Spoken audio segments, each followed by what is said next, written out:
Good afternoon, everyone. Welcome to the Paramount City Council of April 11, 2022 at 5:03. Call to order. Roll call of council members, please. Thank you, Madam Mayor. Councilmember Guillen. Here. Councilmember Lemons. Here. Councilmember Olmos. Here. Vice Mayor Aguayo. Here. Mayor Cuellar Stallings. Here. Any public comments, John? Yes, Madam Mayor, we do have several public comments for the item that's on the agenda today for the public hearing. And so we will call those up at the time of the public hearing, and we'll take them in order of in favor and oppose as it is outlaid in the motion sheet. Okay. You're going into the item now? So you're going to go straight into the item, then there are no other comments, John? No, there's no other general comments, just Okay. the item. So, Madam Mayor, at this time, I would like to say that I will not be participating in the discussion or the vote of the World Energy Project. After months of research and countless hours spent speaking with residents to address their concerns in the CUP, it's very disappointing that I will not be part of tonight's discussion. The preliminary decision of the FPPC to deem my participation as a conflict of interest has to do with the proposed sound wall that will be within 500 feet of my home. I do not agree with this decision, but I will respect it and leave the dais. Thank you.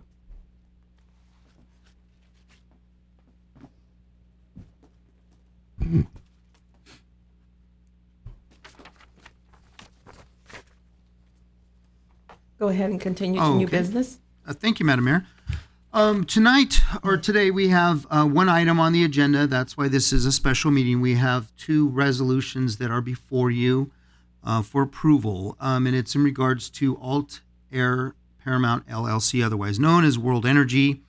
As we all know, the refinery in town has been in operation in Paramount since the 1920s, and over the years, the production of petroleum products, including motor oil, gasoline, and more recently asphalt, has caused over the years some issues for the community, namely in the form of odor and emissions. In 2013, the previous ownership, which was Paramount Petroleum, partnered with a firm called Alt-Air to embark upon the journey of converting smaller portions of the refinery to renewable fuels. The renewable fuels, primarily including jet fuel and diesel fuel, started production in 2016, and then in 2018, World Energy bought Paramount Petroleum and Alt-Air.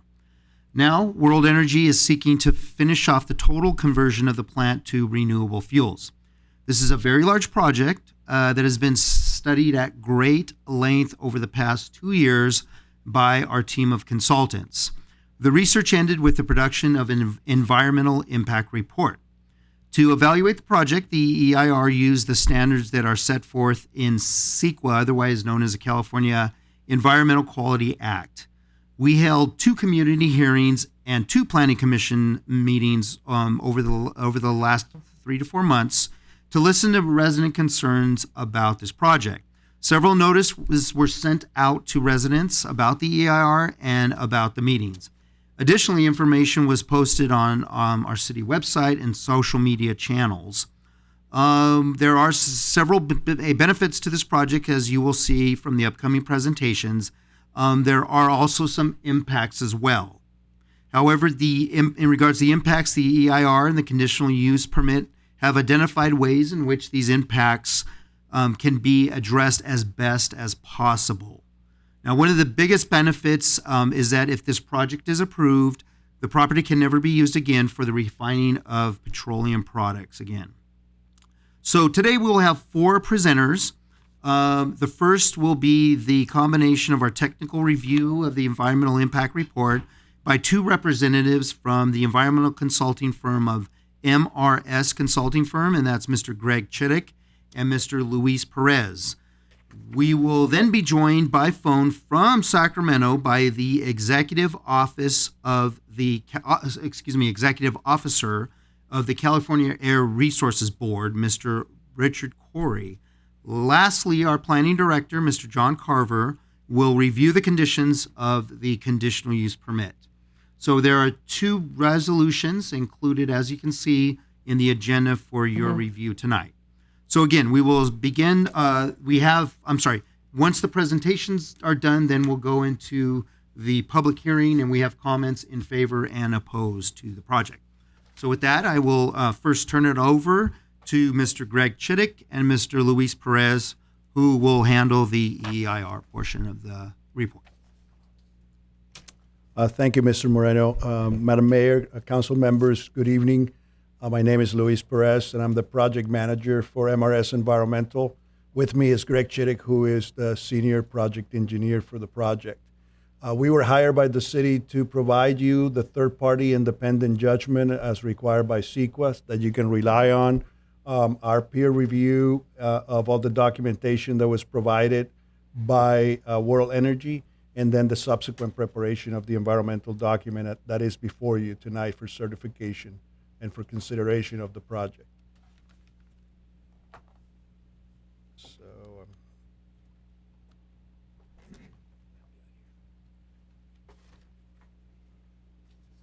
got to turn it on first. Thank you.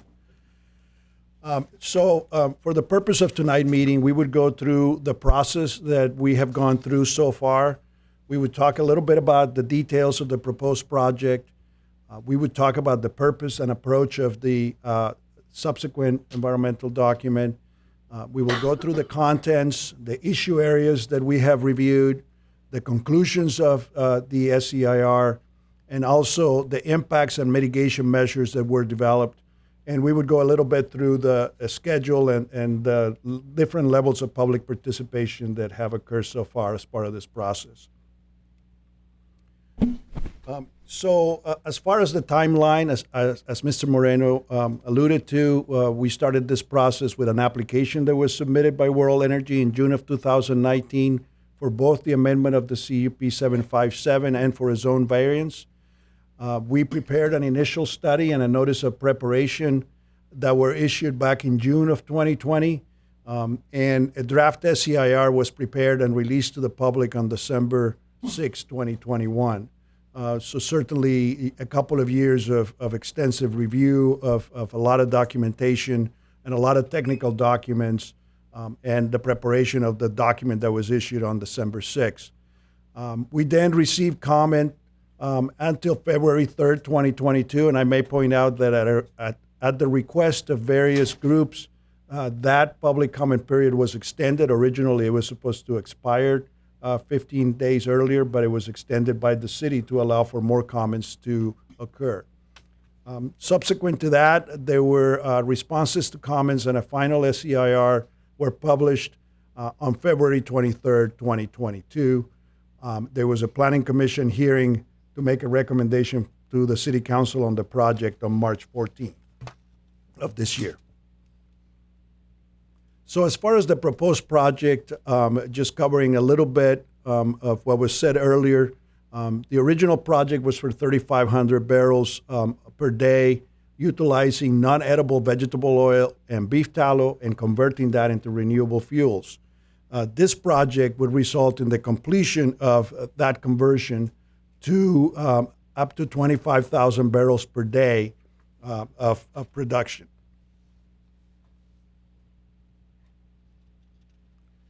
So as far as the project operating parameters, the project would require some upgrades to the refinery equipment.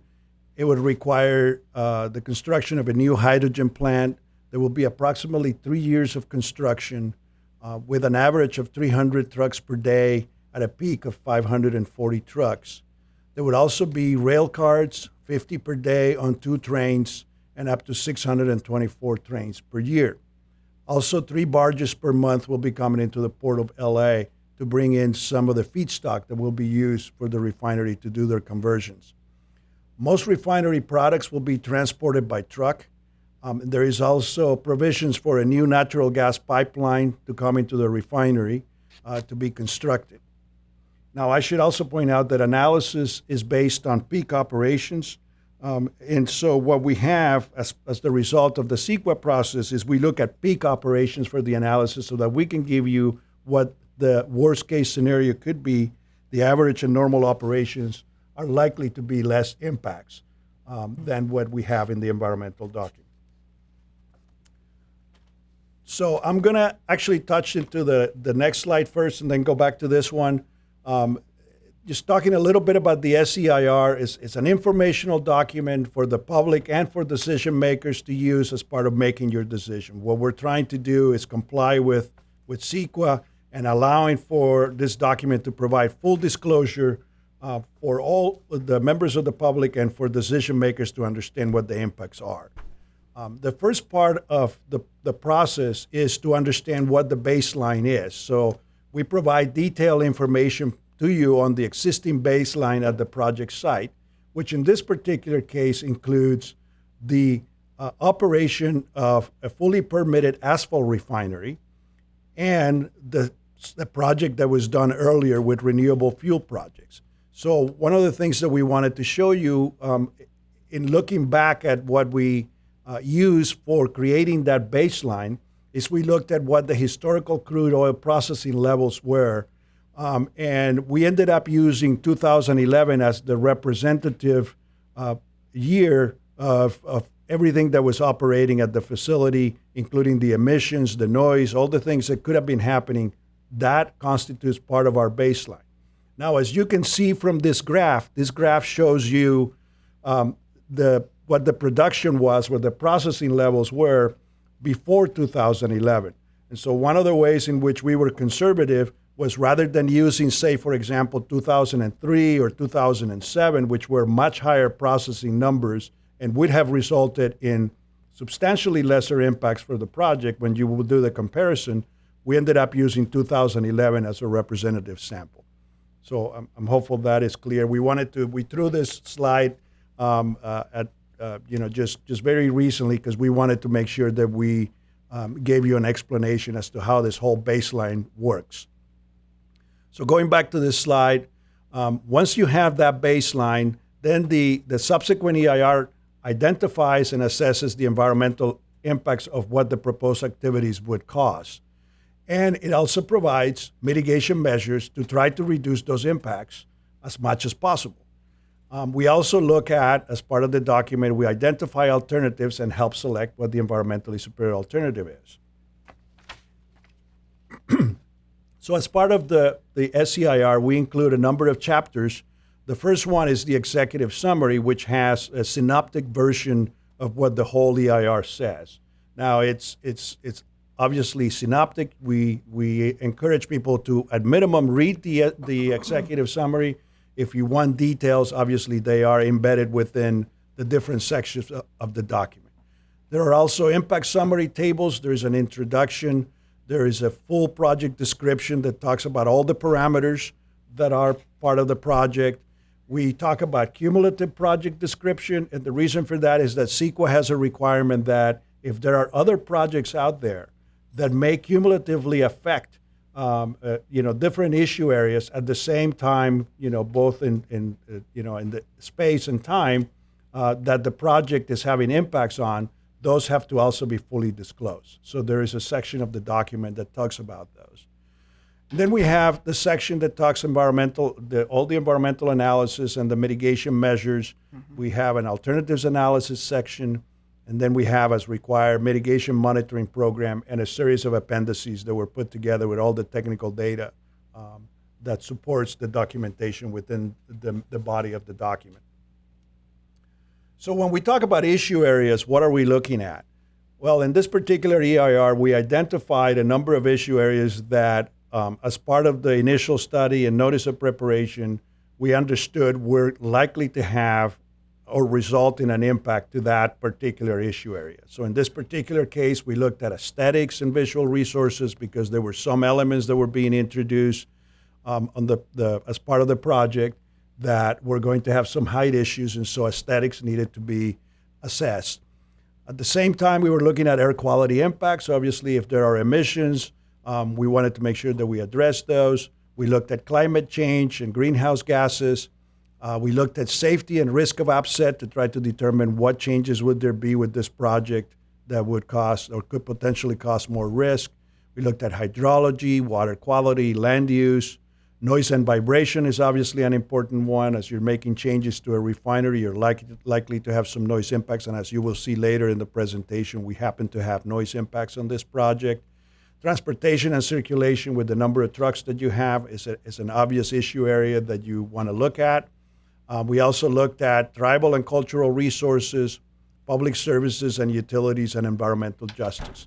There were a number of other issue areas which you see on your slide on the right that we also looked at, but they happen to have impacts that were less than significant.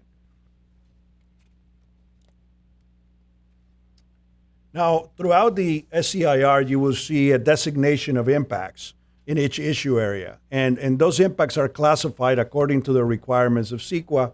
The first ones are significant and unavoidable impacts, where the impact may not be fully mitigated to a less than significant level. And when we talk about those impacts that have that categorization, we'll talk a little bit more about that. There are also impacts that are less than significant with mitigation, or class 2 impacts. And what that means is that we're able to find mitigation sufficient to do away with that impact. So it becomes adverse but not significant. Then we have impacts that are less than significant. And then finally, we have impacts that are beneficial.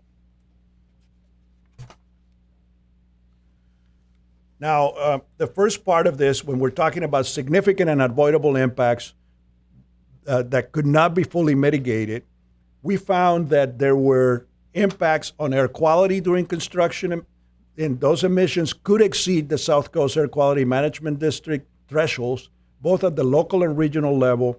And if we dig deeper into the document, we find that the cause of that impact is oxides of nitrogen that are going to be exceeding. Specifically, the modeling shows that the oxides of nitrogen during construction will exceed the Air Quality Management District thresholds.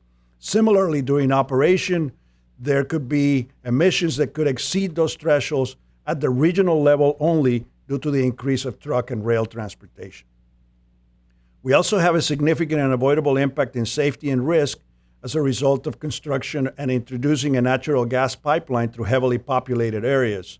So that introduces an additional hazard that cannot be fully mitigated. We also have an impact in noise from the increase in daily and annual train traffic along the connection to the rail main line, which is located about 1 mile to the west of the refinery site. And then finally, as a result of these impacts, we have an environmental justice impact, which means that there are populations that will be disproportionately affected as a result of the project.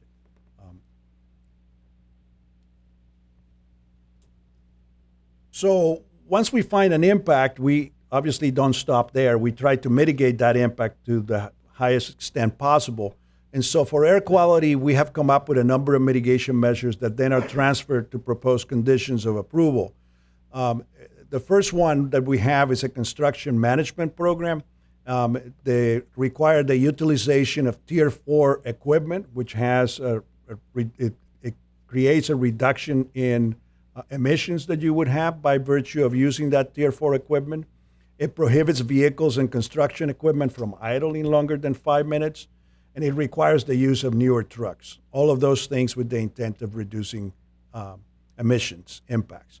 There is also a requirement that there will be a NOx reduction program, and that program may include a number of items, and we have given some examples here.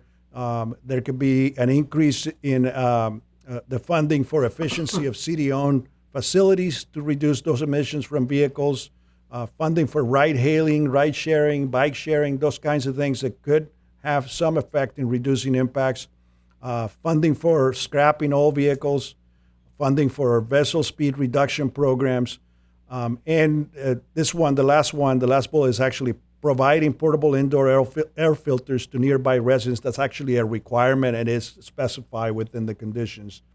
That is a specific requirement. There would also be air monitoring at the schools as a result of some of the mitigation measures that we have here. So for noise, we have railroad noise reduction measures. There's a limit of hours of operation along that 1 mile connection to the main line tracks. It restricts the rail deliveries and pickups to only daytime hours. There will be no activities on Sundays allowed. No deliveries during the evenings, night, and early morning periods will be permitted to try to mitigate the impact. There will be noise assessment for operations and also the construction of a noise wall. There will be a noise monitoring and management plan, which would include regular noise monitoring, the procedure for noise complaints, a noise complaint system, so that if members of the public are being affected, they have the opportunity to call in. There are procedures for minimizing noise that could impact nearby residential or school areas, procedures for operators and contractors that may come into the facility, and time limits of noise generating activities, including rail and truck deliveries and loading and unloading. So we also had some, as I mentioned before, some of these Class 2 impacts that were significant but mitigable. We had some potential issues with lighting at night, and so light shielding is a mitigation measure that is effective in reducing that impact. There are refinery construction and operation impacts for noise, and limiting construction to daytime limits, and the monitoring and management plan would reduce those impacts. There are some transportation policy conflicts, and restriping of Lakewood Boulevard will solve some of those, and also a transportation management plan. And then finally, tribal cultural resources. In the event that there are potential findings of the cultural nature during excavation at the site, there are a number of monitoring requirements and the participation of Native American monitors for that particular impact. Now, the project also has beneficial impacts, and those are highlighted as part of the greenhouse gas section of the document. The renewable products reduce greenhouse gas emissions by over 60% relative to the use of fossil fuels. And then it would produce 350 million gallons per year of renewable fuels, which equates to a reduction of approximately 2.6 million metric tons of carbon dioxide. Also, the overall cancer risk in the community will decline as a result of the project, and it would meet a series of the goals for clean air that the city has, and for local renewable energy use and alternative fuel vehicles, and grow the green economy. It would also provide some financial benefits to the city of Paramount via sales and use taxes.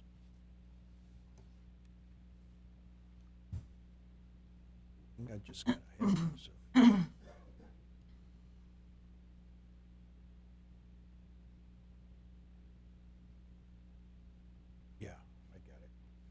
So as far as the SEIR process, we just wanted to highlight that we did hold a public workshop meeting on December 13 to present the EIR to members of the public.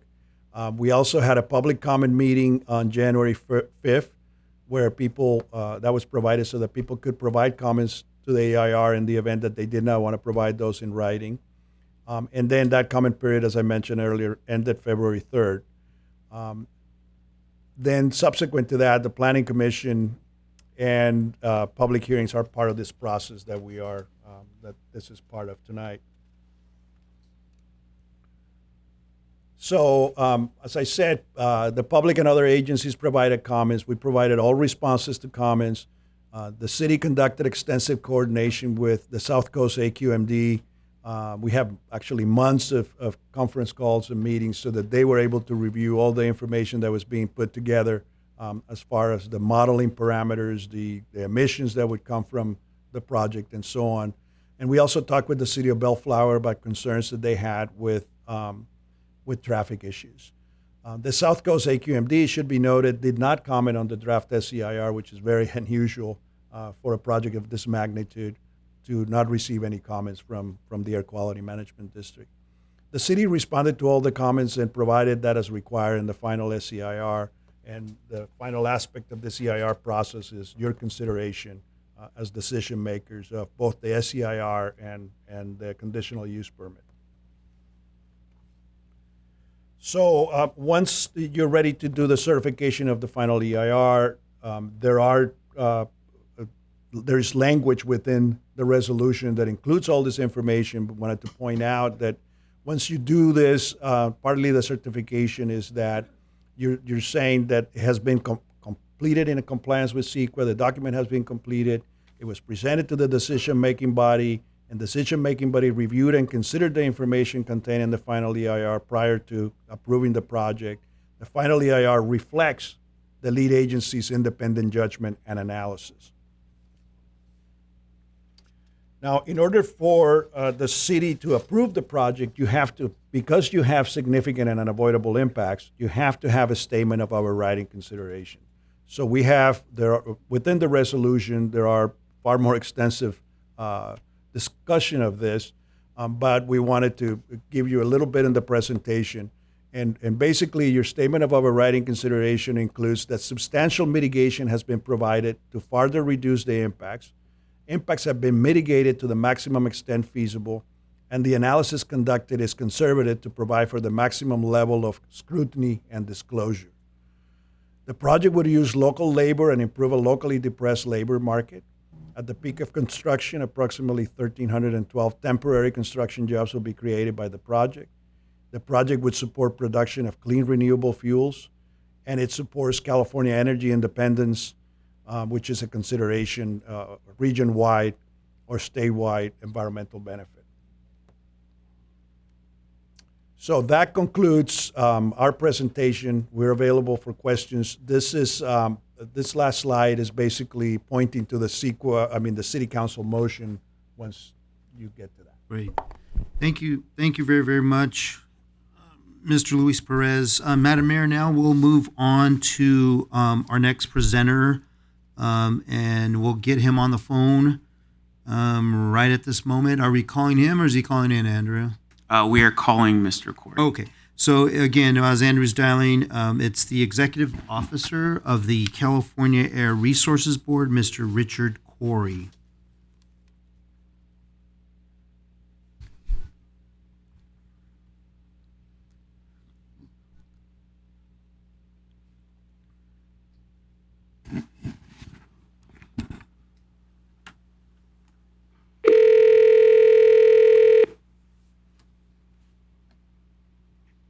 Hello? Good evening. Is this Mr. Richard Corey? It is. Thank you. This is the City of Paramount. We're calling regarding your presentation on the world energy item this evening. Mr. City Manager, did you want to add anything? No, just go ahead and take it away. Okay, you're ready to go. You're being broadcast live to the City Council and those members of the audience. All right. No, thank you. I'll give you, to be pretty brief in my remarks. So this is Richard Corey. I'm Executive Officer of the California Resources Board. And I've been Executive Officer for the last 9 years with the agency for over 30 with responsibilities of motor vehicle regulation, development and implementation, as well as various fuels-related programs, clean fuels, as well as those focused on reducing greenhouse gas emissions. And the reason I'm speaking here is really to just touch bases to provide a little bit of context on the low carbon fuel standard and the role that it plays with respect to the project that you're considering. So for brief background, why we're interested in transportation and transportation-related fuels, cleaner fuels, is because in the state, transportation fuels and the combustion of those fuels, combustion of petroleum basically, accounts for about 50% of our GHG emissions in the state. If you include upstream refining, about 80% of our NOx emissions, oxides of nitrogen that forms ozone and secondary particulate, and about 95% of our diesel PM. So although our focus from the state, from the legislature, from the administration is to transition out of combustion everywhere we can, to electrify where we can, the reality of it is that we're going to be in liquid fuels for a very long time for the transition. There are certain sectors, aviation, marine, certain heavy-duty sectors that aren't necessarily viable today to electrify. So then we turn to how do we clean up the fuels? How to reduce emissions? How to reduce greenhouse gas emissions and other pollutants? And that really led to the low carbon fuel standard that the agency developed and adopted in 2009. So we've been implementing that program since 2010. So it supports basically driving down emissions of criteria pollutants as well as GHGs. Basically, petroleum supports, incentivizes cleaner fuels, renewable diesel, biodiesel, and other fuels, which we really need, which we see as a part of the solution and helping us move forward to meet our cleaner air and GHG reduction targets. So that provides some context for why we're interested in projects that play a role in cleaner fuels and why we know that there's not a silver bullet. There's not one single solution. Electrification coupled with cleaner fuels is really going to be required for us to continue to move forward as a state and with our other state partners. We partner with many other states and jurisdictions internationally on the program that I just described. So I think I'll end on that point.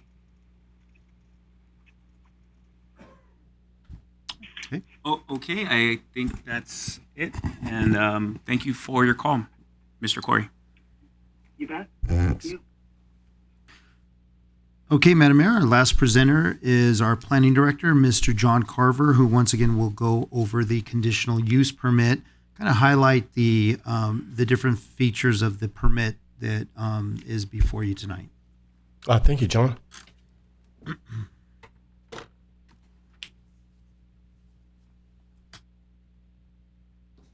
Okay, as John Moreno mentioned previously, when the conversion project is complete, the refinery will no longer be permitted to process crude oil. Rail deliveries are allowed Monday to Saturday from 9 a.m. to 6 p.m. This is contingent on the applicant working to secure permission from property owners or the railroad to construct a sound wall adjacent to the eastern edge of the rear yards of the homes on East Facade Avenue, north of Rosecrans Avenue. The applicant shall hire a consultant to assist with this, and if unsuccessful after 2 years, the sound wall condition is waived. Other conditions include the length of individual trains is limited to 25 rail cars with 2 deliveries per day. A sound wall shall be constructed on the north end of the refinery, adjacent to the Cinderella Mobile Home Park. The landscaping on Lakewood Boulevard shall be refurbished. To the greatest extent possible, the applicant will utilize locations outside of the city to pick up finished product. To the greatest extent possible, the refinery shall utilize underground pipelines to deliver finished product. The applicant shall work with the railroad to utilize Tier 4 lower emission locomotive engines. The applicant shall work with the railroad to install continuously welded tracks in the Facade neighborhood in connection with the West Santa Ana Branch Light Rail project. The applicant shall also work with the railroad to install underballast mats in connection with the West Santa Ana Branch Light Rail project. The project is subject to the Mitigation Monitoring and Reporting Program as provided in the final subsequent environmental impact report.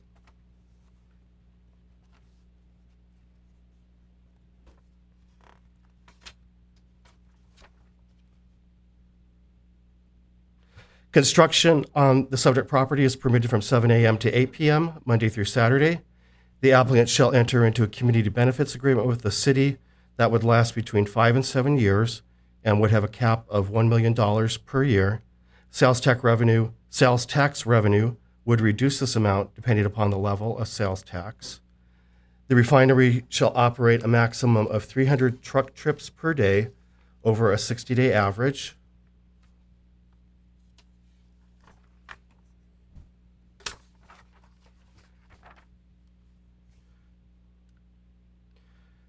Traffic on Downey Avenue shall not be blocked for longer than 5 minutes during a delivery or pickup of rail cars. The Lakewood Boulevard and Somerset Boulevard intersection shall be repaved. The applicant's share of the cost is 46%. The City of Bellflower will provide 42% of the cost, and the City of Paramount would provide 12% of the cost. And that concludes my presentation. I'm happy to answer any questions. Okay, Madam Mayor, that does it for the presentations tonight. So however you want to do it, if you want to hear the speakers first, or if you want to entertain questions, that's at your pleasure. John Kavanaugh, did you want me to read those? Oh, yeah. Sorry, one more thing. We need to read the new amended language. Okay.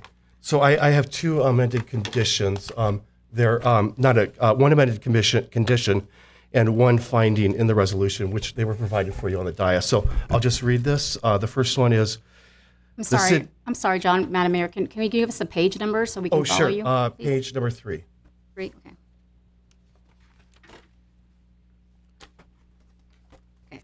Oh, the new one.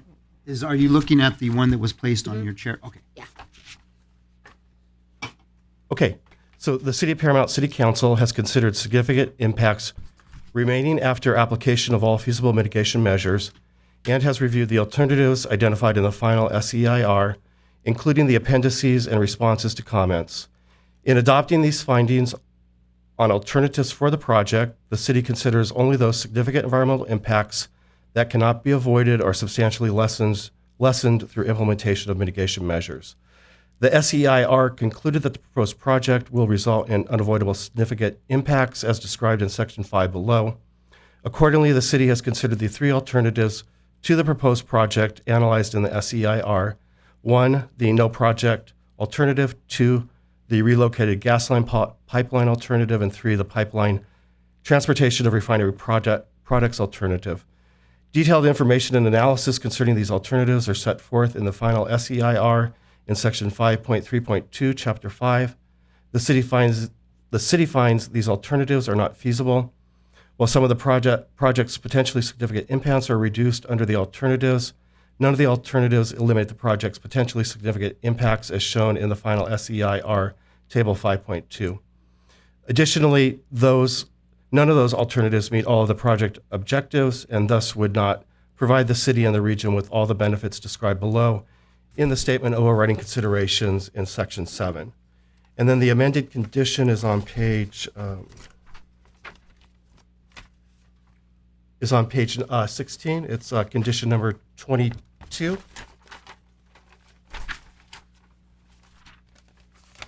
And I'll just read that. The applicant, no, I'm sorry, that is not the right one.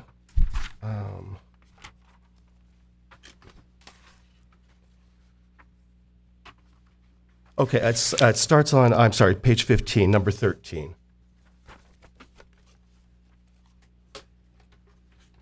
And that reads, to the greatest extent possible, all material, including finished product, for which it is operationally, legally, and economically feasible to transport by pipeline to off-site locations shall be transported by pipeline. All finished product that can be delivered by underground pipeline shall be delivered by underground pipeline.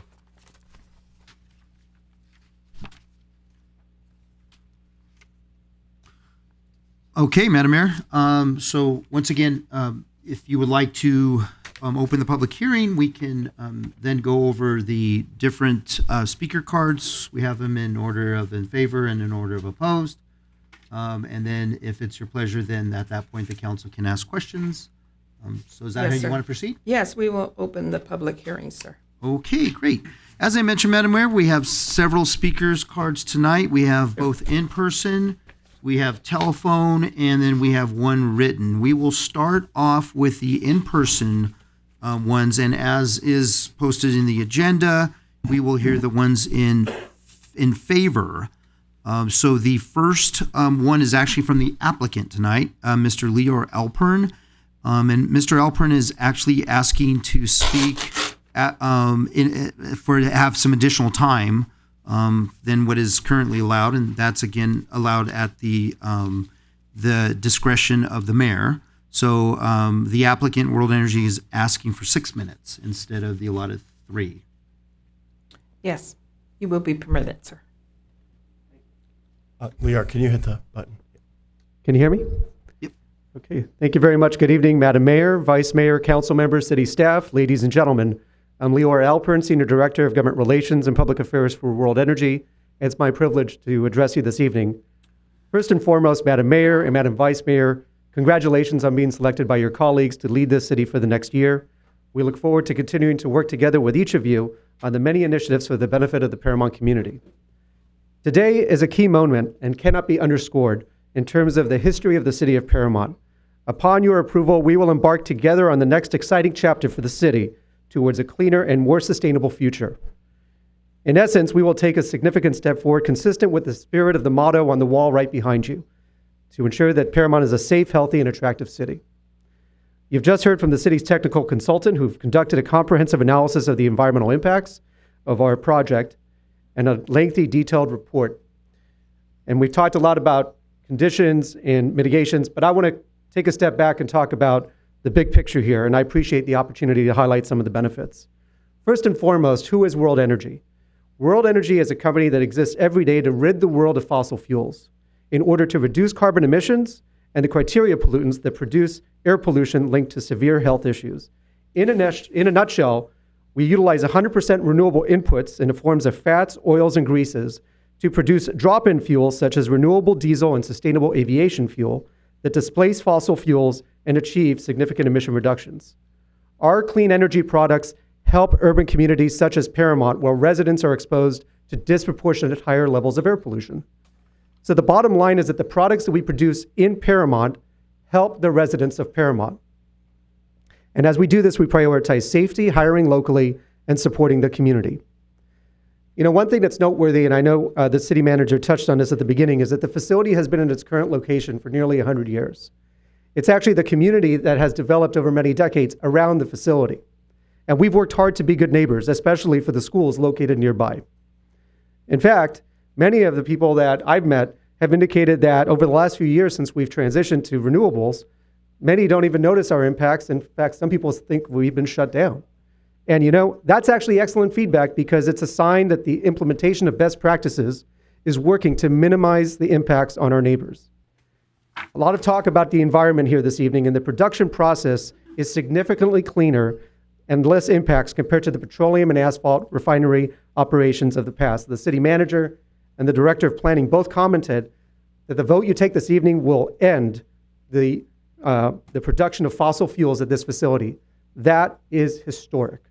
And this actually is a milestone and a template that other communities will seek to emulate what is occurring right here in Paramount so that they too can receive the benefits that Paramount will be receiving. And in addition to the facility and its impacts, we also have the fact that we will have greater volumes of cleaner fuel.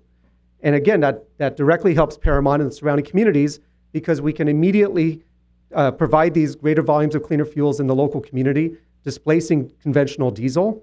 And that also, at the same time, this project will enable us to start working on the zero-emission fuel, hydrogen, for the future.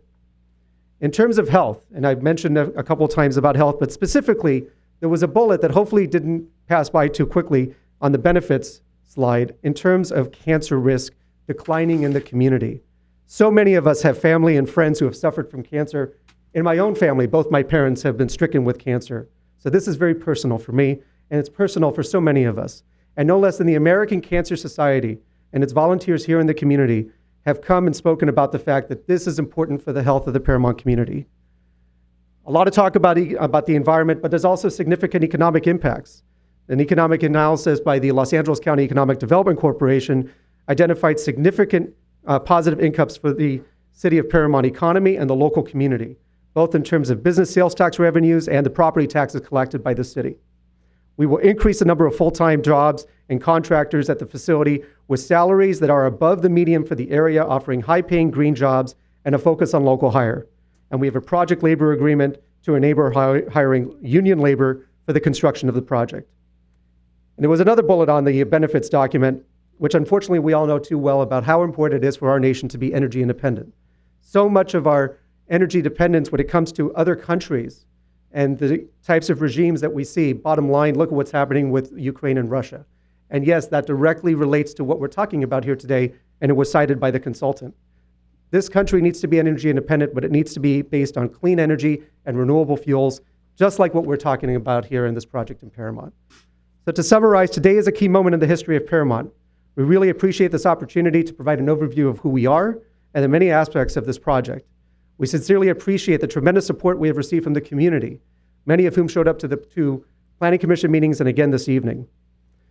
While we truly believe this is in the best interest of the city of Paramount, we're also humble enough to not suggest this is a panacea and a solution to all problems. You know, we want to keep the communication lines open between ourselves and the community in both English and Spanish, and we're so excited to work together with you as we walk together towards a cleaner and more sustainable future, We are committed to making you proud of the support you're considering to provide us with your vote today. Thank you. Thank you. Our next speaker, Madam Mayor, is Ms. Diane Martinez.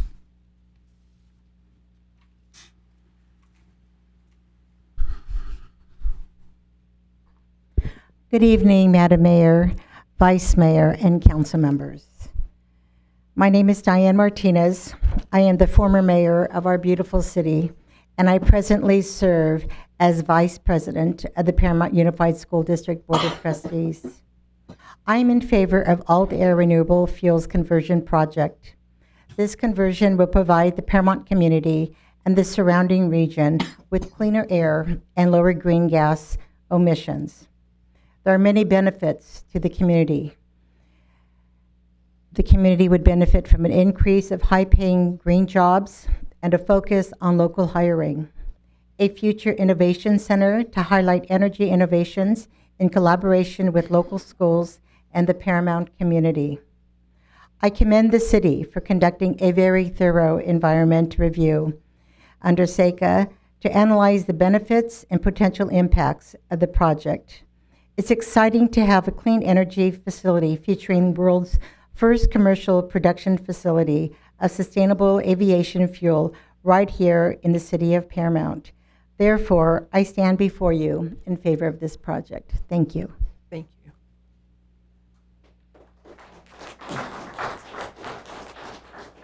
Our next speaker, Madam Mayor, is Ms. Marcelina Garcia Bridges.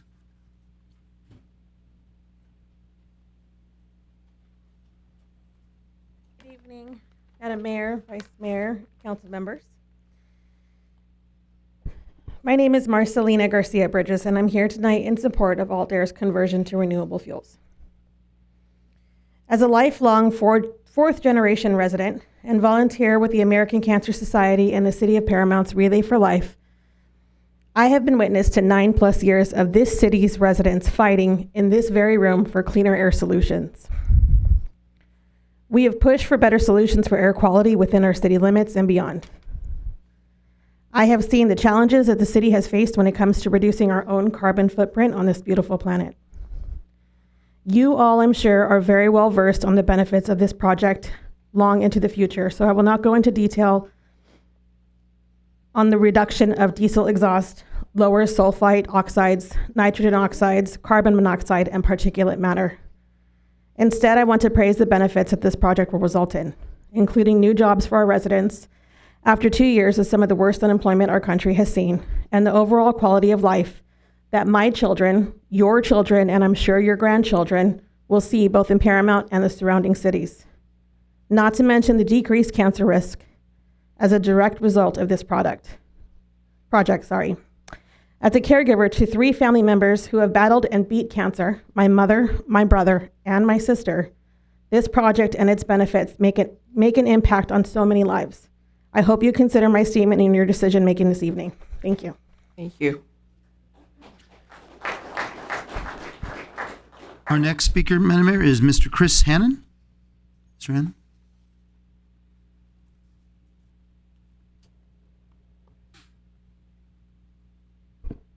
Good evening, Honorable Mayor, Vice Mayor, council members. My name is Chris Hannon. I'm the Executive Secretary of the Los Angeles Orange County's Building and Construction Trades Council. I come here this evening to speak in support of the alt-air world energy application, and I ask for approval. I ask for approval to provide Paramount residents with access into our building trades unions. As mentioned by World Energy, World Energy's into a project labor agreement that guarantees the use of the best trained men and women in construction. Our local union members go through the highest standards of training for our crafts, and projects like this give us an opportunity to come into our local unions. We believe in local communities. We believe in local hire. This project also gives us an opportunity for something more. With all of the impacts on this community, whether it be from the 710 freeway, whether it be from air travel, heavy transportation, this project offers real substantial reductions in emissions. Without projects like this, we can't meet this region nor this state's climate goals. This project affects other projects. This project affects other industries. Without other industries, without air travel, without heavy transportation, without places to work, we don't have an opportunity to work in our communities. Communities without opportunities to work are not healthy communities. Opportunities to get into good careers and good jobs also provide benefits to public safety. Our building trades unions welcome everybody, any Paramount City resident that wants to get into the trades, wants to work hard, wants to be the best at their craft. This project is going to allow us to do that. I humbly ask for your support and approval of this project and look forward to being a good partner to this community, participating in any career fairs or any opportunities to partner with your school district, high school, adult ed. We welcome all into our local unions. Thank you again for your time. Thank you, sir.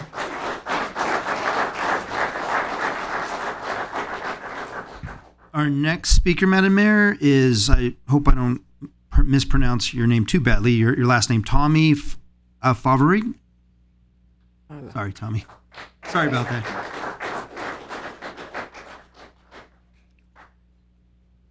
You was almost close. Okay, thank you. Thank you. Good evening, Mayor Stallings and the current City Council, the city staff. Thank you for giving your presentation, and then public that's here today. Can I have our members of the building trades and IBEW Local 11 stand in support? So I'm here tonight to urge your support on this major project that's in front of you, the Alt Air World Energy Project. We feel that this project is going to create good construction jobs. It's just not electrical jobs, but it's going to create good building trades jobs. And like my last speaker mentioned, when it comes to local hire, having your own community residents be a part of this project is key. Giving them an opportunity to work here locally, invest here locally, raise their kids here locally, and go to school here locally. And that's our motto, and it's been like that for years when it comes to project labor agreements. I stand here tonight to urge your support on approving this SEIR and the amendments that has been stated. Don't ban our jobs. We deserve these good construction jobs, and we like to move this forward. Thank you.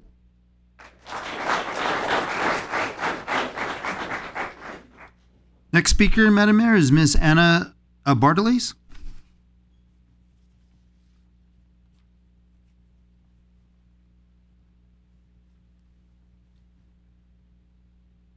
All right, hello, my name is Anna Bardalis, card number 8459674. I'm with IBEW Local 11. I previously came out to speak on March 2nd. I'm a current resident of Paramount and have lived here for 15 years now. As a resident of Paramount, I feel that it is very important for me to be here today, as my involvement in my city is important to me. Not only is the project important to me, but also to my many family members who live and work in Paramount as well. Some even have retired from working at the Paramount Unified School District for 35 plus years, who also approved this project. I strongly believe the All Air World Energy Renewable Fuels Conversion Project would help deliver ever better solutions to those leading the push to net zero carbon transport by producing clean, renewable energy. On March 14th, the consultant MRS Environmental, which was hired by the city as an independent third party, reviewed the project as required by the California Environmental Quality Act. As a Paramount resident, I was happy to hear that there are many beneficial impacts, such as the renewable products reducing greenhouse gas emissions by over 60%. The overall cancer risk in the community declining as a result of the project, and the project providing financial benefits to the city of Paramount via sales and uses tax, just to name a few. We absolutely have to approve this project because we cannot leave it open to alternatives such as not having a project and not modifying the refinery. Other alternatives could most likely have the refinery continue with producing crude oil or asphalt, which would have a negative impact on our community. Yes, by approving the project, I personally feel by hiring union labor, a skilled and trained workforce, you are supporting the Paramount community by employing Paramount residents and keeping your local economy stimulated. However, I did not want to come out and speak today as an opportunist for local employment, but more as a concerned Paramount resident. I stand for a better Paramount and a final approval from the Paramount City Council of the All-Air World Energy Renewable Fuels Conversion Project. Thank you. Thank you. Our next speaker is Mr. Mike Kovchak.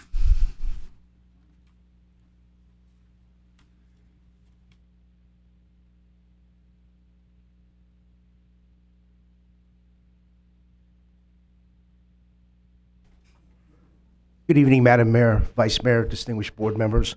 My name is Mike Kovchak, and I am the Director of Veterans Affairs for IBW Local 11.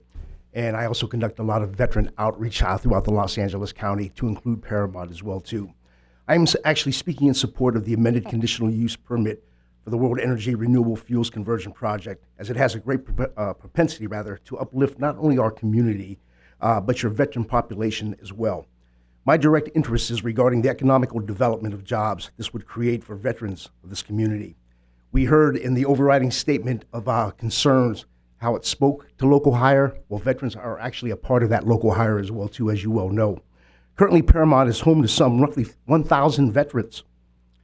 We, the IBW, coupled with the Los Angeles and Orange County building trades, recruit veterans into the skilled trades to not only provide them with good paying jobs and careers, not jobs, but rather careers, but to provide them with the intangibles that they need to absolutely survive in life.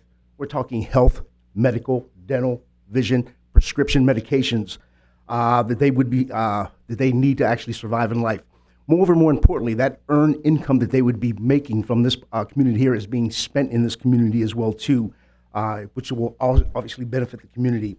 But in the bigger picture, it also helps eviscerate veteran homelessness, of which is a partial result of depression that settles in when an individual cannot provide for not only themselves, but for their family. All of which can be avoided if we just give our veterans a chance to earn a decent living. They've historically ensured our freedom and democracy and our way of life. Now it's our turn to help reward them by placing their lives on hold and wearing the cloth of our nation.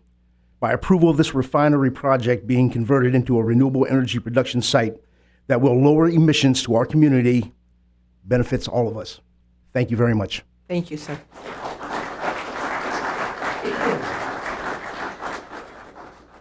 Our next commenter is Ms. Tracy Vernado.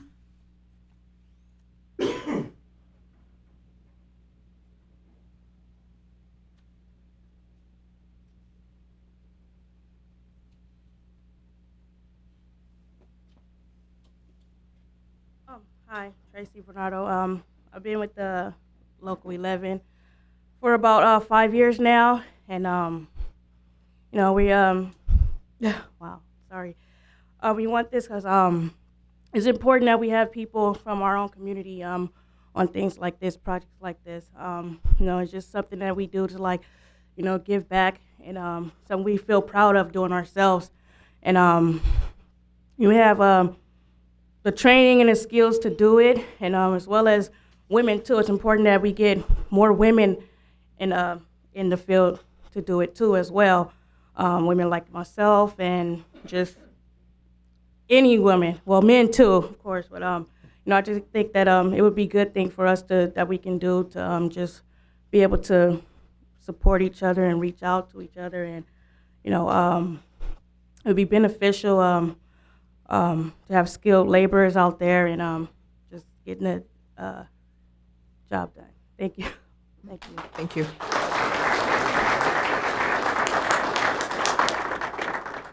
Our next public commenter, Madam Mayor, is Mr. Jim Kennedy from the Healthy Air Alliance.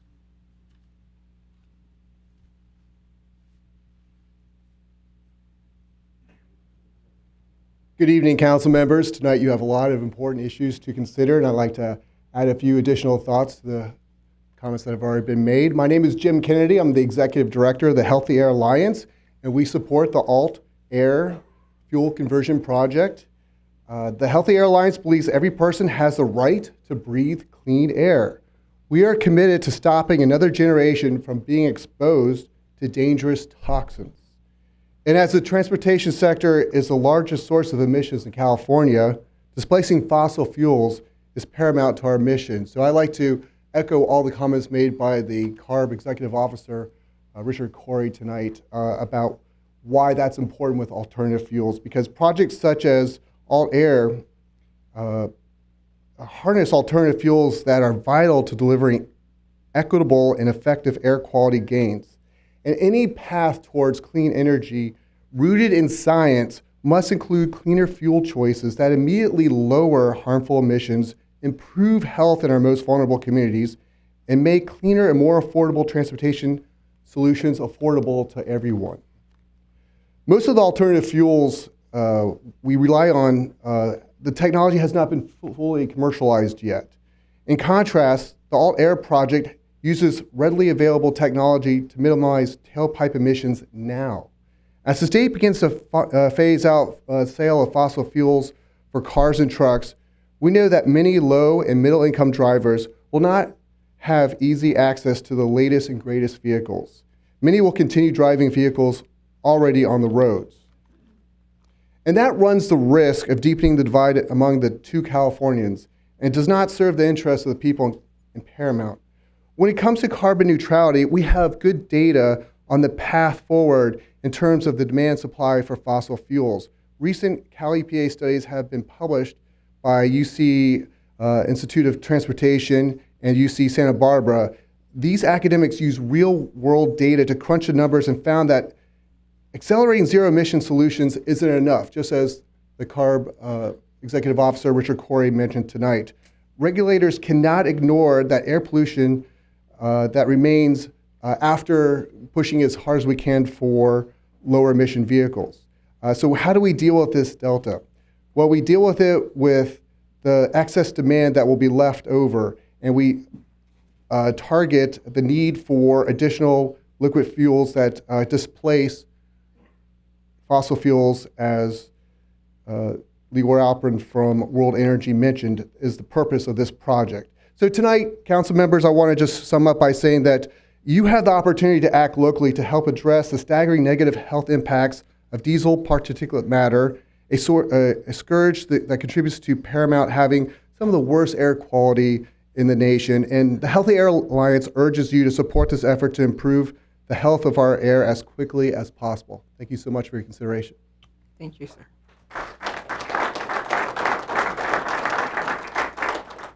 We do have one more in-person speaker in favor, Mr. Alfred Becerra. Mr. Becerra? Alfred Becerra?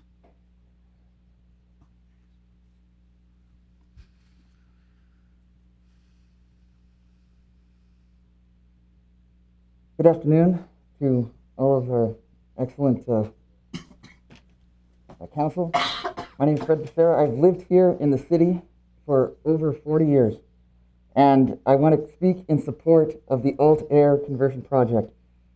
I remember when I was a young child, and there used to be large plumes of smoke. We couldn't go out. My friends, my contemporaries, they also remember not being able to go and leave their classroom. I did not attend Paramount High, but they were stuck inside Paramount High during some times. And Alt Air has limited those plumes. They've gone and done a great job of converting the facility. I actually got to go and visit.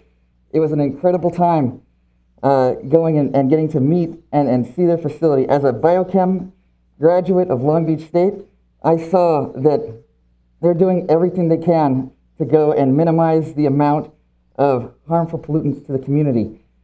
And so with that, I would like to support their vision of the future in keeping our country with the amount of energy that we need to go and thrive. As you know, we've got situations with our our energy needs right now. It's getting more and more pricey, and having this facility here helping us go into the future, I think is a wonderful thing. And thank you all. Thank you.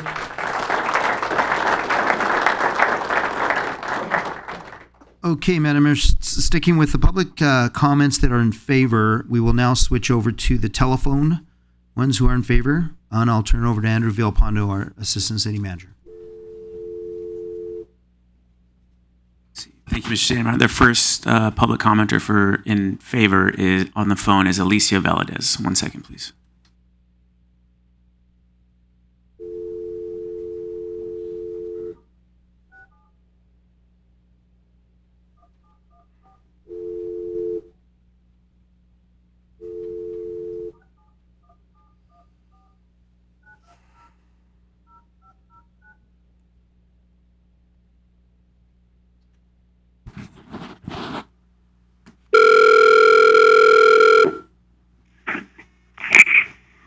Hello, Good evening. This is the City of Paramount calling for Alicia Valdez. this is Alicia Valadez. Hi, Alicia. You're being broadcast live to the City Council and the audience live. We're calling regarding your request for public comment for the World Energy item this evening. Your time begins now. Thank you. Good evening, Mayor and council members. My name is Alicia Valadez. I'm president of the Paramount Chamber of Commerce. Thank you for the opportunity to comment in support of Alta Air World Energy Renewable Fuels Conversion Project. We commend the city for conducting a very thorough environmental review under CEQA to analyze benefits and potential impacts of the project. We look forward in being part of world's first commercial production facility of sustainable aviation fuel right here in the city of Paramount. We recommend the Planning Commission to approve the amended conditional use permit and certify the final subsequent environmental impact report. As the leader in the development of low carbon and renewable fuels, World Energy's products will serve as a crucial component to the state's decarbonization strategy and integral part of achieving the state's green goals. We look favorably at the project's top 4 objectives: the reduced dependency on fossil fuels, low carbon fuel standard, reduce the carbon intensity of transportation fuels in California, reduce individual truck and airplane emissions, and convert the Paramount Petroleum Refinery to a 100% renewable fuels production facility by eliminating the refinery of crude oil at the refinery while also generating high quality jobs. Since 2018, the Paramount facility, previously as Petroleum Refinery, has received significant upgrades and is far cleaner plant under World Energy's ownership. The facility has an excellent safety and compliance record. It is noteworthy the flat events and rare at this facility and the fuel productive World Energy facility. World Energy has demonstrated a commitment to the community by participating in different sponsorship programs throughout the city, including the PEP Board, providing gift cards to benefit low-income students, and funding other community-involved programs. The Paramount Chamber would ask that the Planning Commission approve the amended constitutional use permit and certify the final subsequent environmental impact report. Thank you.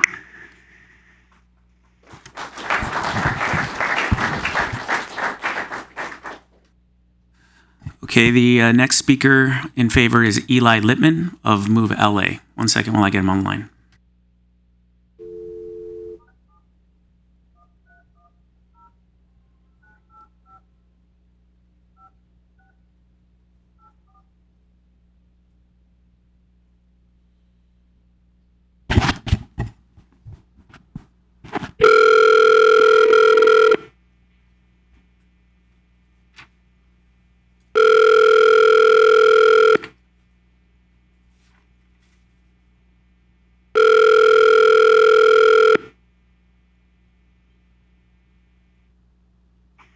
Hello, this is Eli.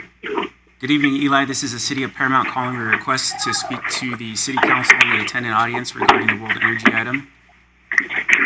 Yes. Hi. You're being broadcast live, and your time will begin now. Okay. Thank you very much. My name is Eli Lippman. I am calling on behalf of a nonprofit organization called Move LA. We work on everything from climate change and clean air to mass transportation in LA County. And we are calling in support of the World Energy project and the final and passage in support of passage of the final EIR. We see this as a great opportunity to create jobs in Paramount and love that there's an agreement with the LAOC building trades. We see this as an opportunity to create a new sustainable aviation fuel for LAX and to clean up our transportation sector. And we see this as an opportunity, a future opportunity to potentially generate hydrogen, a clean fuel source that can be used for multiple different purposes and uses. So we're very excited about the opportunity that this brings to the County of Los Angeles and to the City of Paramount, and we urge you to vote in support. Thank you so much for your time.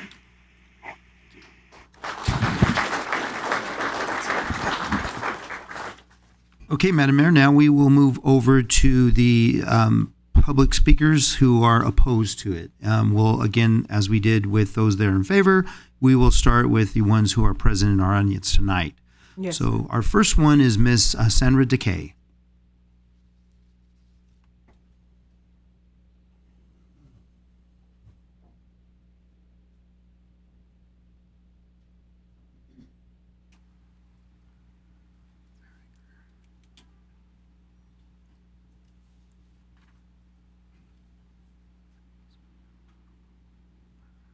Distinguished City Council, I'm here to speak in opposition to this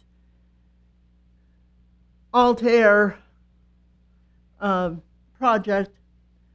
And I'd like to note how many wonderful union members showed up tonight. But how many of you are actual members of our community? Ma'am, excuse me. Actually residents of the Ma'am, you city need of to address Paramount. the council. Sandra, can you please address the City Council? Thank you. Now, I have been a resident in this city for 55 years. I'd like you to note, on Wednesday, March 23rd of this year, as reported on local news station Channel 7, IQ Air, a monitoring agent of the World Health Organization, reporting on the air quality in the United States, says that Los Angeles has the worst air quality in the entire country.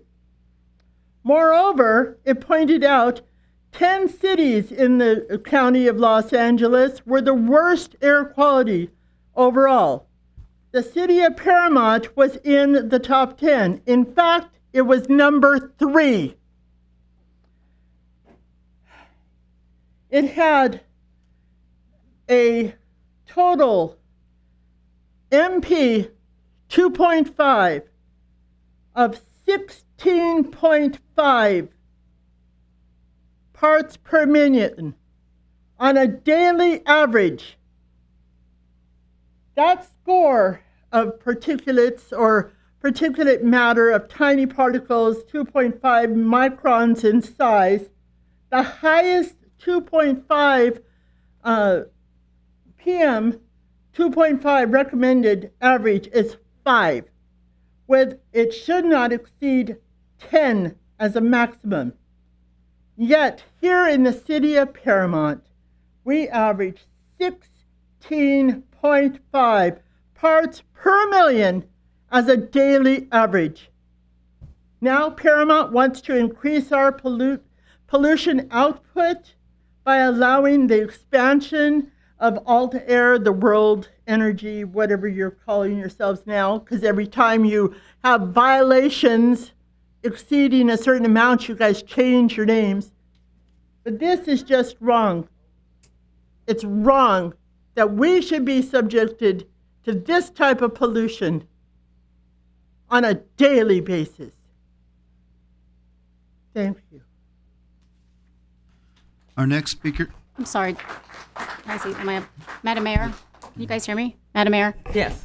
John, can we do a fact check on that? Yes. Again, I would. I have it. It's on Channel 7, and I can send it to you. Thank you, Mr. K. We'll have staff take a look at that because I just want to ensure when people are up here making comments that we fact check that to ensure that that's what's happening in our city. Thank you for that. Exactly. Yeah. Why is that? She's the one who. Am I allowed, Kavanaugh? Yes, you are allowed to request that information. Because she came up here with some data, numbers, and I am asking as a council member that we get that fact check so all of us and my colleagues we could take a look at those numbers.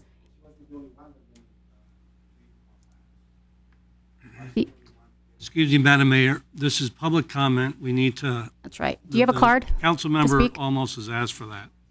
Okay. Thank you, Mr. K. Okay, our next speaker opposed, Madam Mayor, is Rodolfo.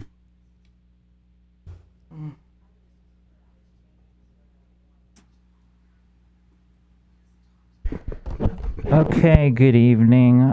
So I have some comments. So yeah, my name is Rodolfo. I'm a local environmental advocate here in the area, certainly in Paramount. So I'm very concerned about this on multiple levels. First of all, let's go back to what the Planning Commission has been talking about. And, you know, even though they did pass it, it almost kind of didn't pass. You know, there was a commissioner, Commissioner Bautista. She seemed very reluctant. She was bringing up that we need more study. This is being rushed through. It's the middle of the pandemic. There's claims that there's an effort to engage the community. That's absolutely false. People have been walking around, community members have been walking around all around the refinery. People have not heard that this is happening. People haven't actually been able to give input. Look at this meeting. Why is it today? Oh, right, because you're always trying to hide things. Of course, you're trying to lower public participation. So all of that is concerning, leading the commissioner to almost say no. So I think that was very brave. I wish that she had voted no. So I certainly hope, please, Ms. Guillen, please vote no. We need, a pro-environmental stance on the council, on the planning commission, because let's review, some of these claimed facts. Why is Olmos, who spent all that, got all that money from the Chamber of Commerce, right? Why is it that she didn't fact check that person? Excuse me, you need to address the whole city council. I'm addressing the whole city council, so let's Not talk about who's missing. Let's talk about who's missing. So since we're talking about fact checking, so Ms. Lemons had to. Excuse me, you need to direct. You can't do this back and forth. City Attorney, can Yes. you please direct him? Madam Mayor, the rules of decorum require that any speaker address the council collectively. My time should be stopped. Collectively and not individually. And that's what I'm doing. The council members, so let's talk about other huge concerns here. So there's a claim that there's no more conflicts of interest up there, but I don't believe that. We in the community suspected for a long time that a council member, Lemons, had conflicts of interest with Weber Metals. That was shown to be true. She's got family members who work there. Excuse me. You need to stop. This is my chance to speak. So I am speaking. You need to stop my time. You're robbing me of my time. I am entitled to speak up on this issue. So I'm asking about public, transparency. Why is it, is it truly the case that you don't have conflicts of interest? Are you being paid under the table by this dude over here? You got to address that. Oh, can we fact check that? Let's fact check all of you people. All right. So again, and I'm very concerned because even though it is going to bring jobs if you pass it, because of course you're going to do it, you've already decided violating the Brown Act. And, but those jobs over the long term, these people want to phase them out. And that's very concerning for all of us in the community, including for the union workers. So no on this project. Thanks.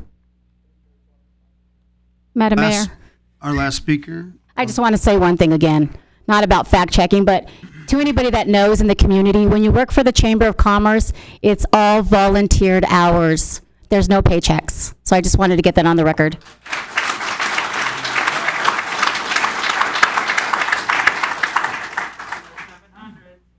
Our last in-person card in opposition is from Mr. Jose de Leon.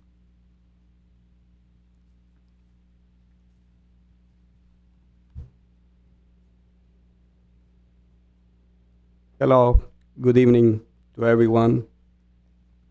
Can I request double time, same thing that you did with the CEO, or I need to be a CEO from the company in order to get double time?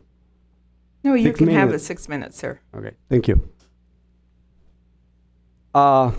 We know for a fact that decision is being taken. I know you, Brenda. I know you, Aguayo. I know you, Cuellar. I know you, Lori. Yo sé de antemano que la decisión ya la tomaron, porque es parte de la política, lamentablemente sucia. But I am here against this decision because I know you guys didn't take the time to go and ask the people who live around there. And yo sé que ustedes no se tomaron el tiempo de ir a preguntarle a las personas que viven alrededor de la refinería. Porque yo sé, yo camino las calles, me gusta caminar. Quizá por eso estoy así. Me alegra mucho ver a los representantes de los sindicatos. I'm so happy to see the union leaders.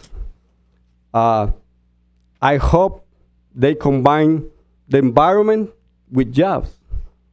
Espero que se combine lo que es trabajos, fuentes de trabajo, pero fuentes de trabajo limpias. Hablamos de clean fuel. We always talk about clean fuel. And fuel is fuel. Combustible es combustible. No importa. El daño se lo hacemos al planeta. Ustedes, si toman esa decisión de aprobar hoy, if you take the decision to approve today, lo único que hacen es acelerar un apocalipsis. Estamos condenando a las futuras generaciones. We are condemning the future generations. I am surprised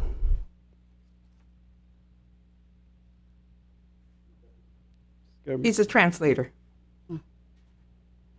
I am surprised to hear about some of the members, including the company representative, talking about clean air. How? ¿Cómo va a ser eso que vamos a tener ahorita aire limpio? ¿Cómo?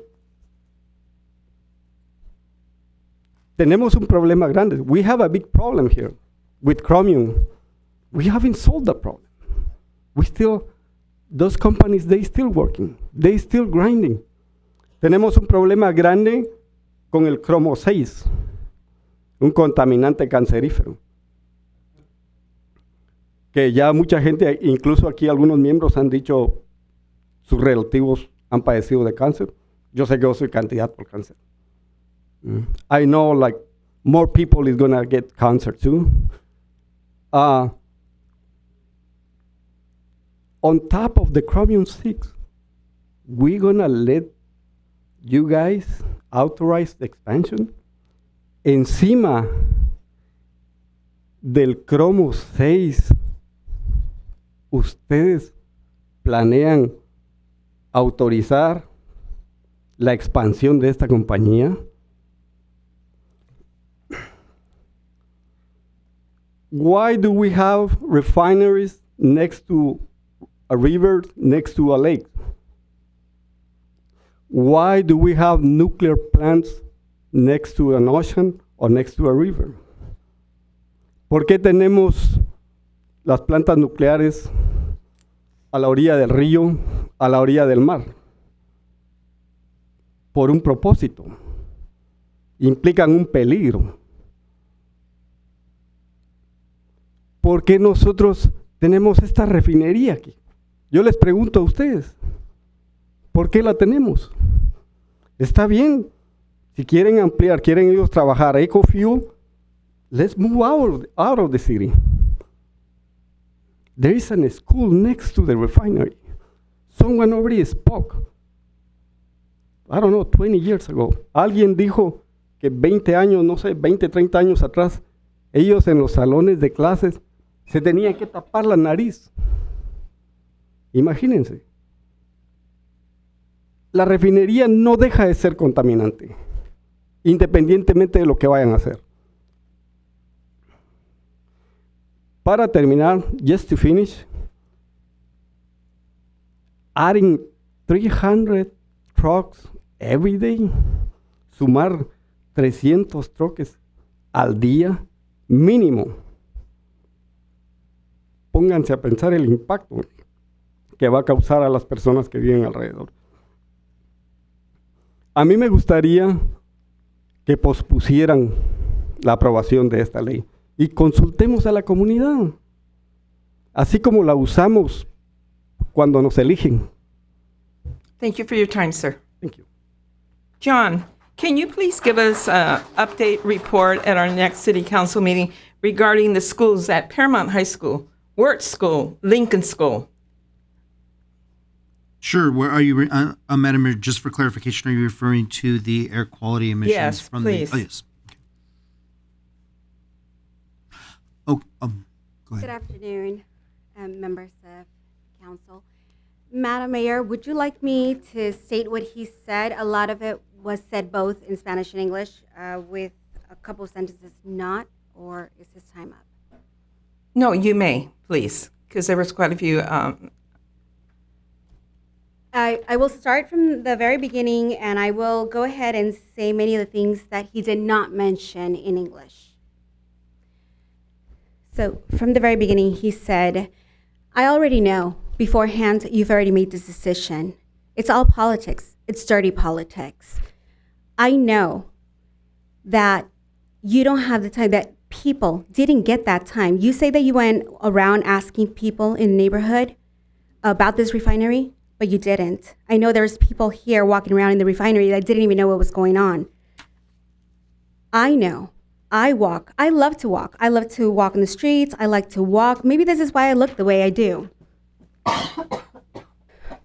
I am very happy to see many union members here, the very union leaders here. But if they're going to do this, I hope that they're able to combine all the needs of the environment as well as the neighborhood. Clean fuel, you speak of clean fuel. Fuel is fuel. It's all the same. We are condemning the future generations. I'm surprised that I heard that you are listening to members, that you say, I don't know, this company, I don't know, this altar, whatever it's called, they speak of clean air. How? How is it that they're going to clean it up all of a sudden? All of a sudden we're going to have clean air? How? This is a big problem, and we haven't been able to solve it. This is not going to solve it. We have a big problem. It's called chromis-6. It's a contaminant, and it causes cancer. I have many relatives that are battling cancer, and we're going to do this to many more people.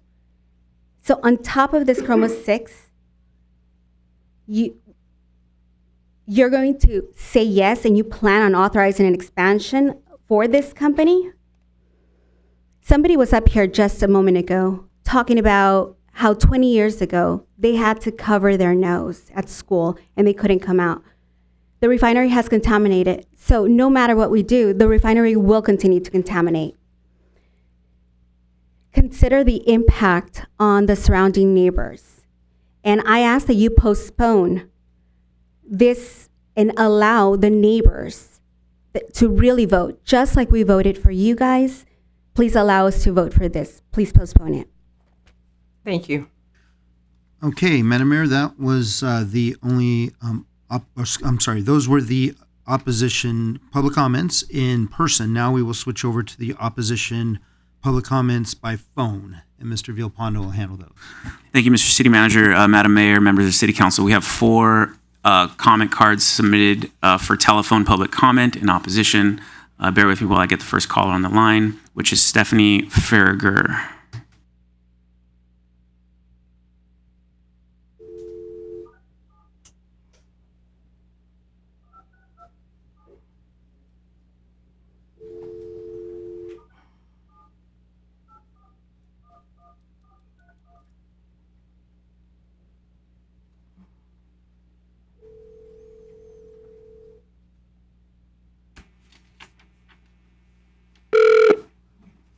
Hello.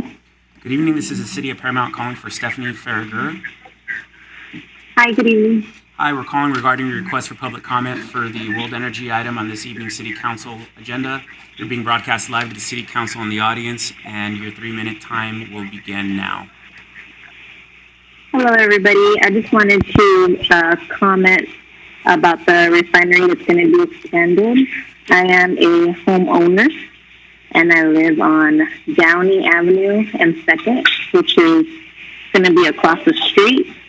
And I just wanted to say my concerns about the pollution, the traffic, and our overall health in the long term if the refinery is expanded. And my objection to it. And that's it for my comment. Okay, thank you. Madam Mayor, the next caller that I'll get online is Oscar Espino Padron. 1 second, please.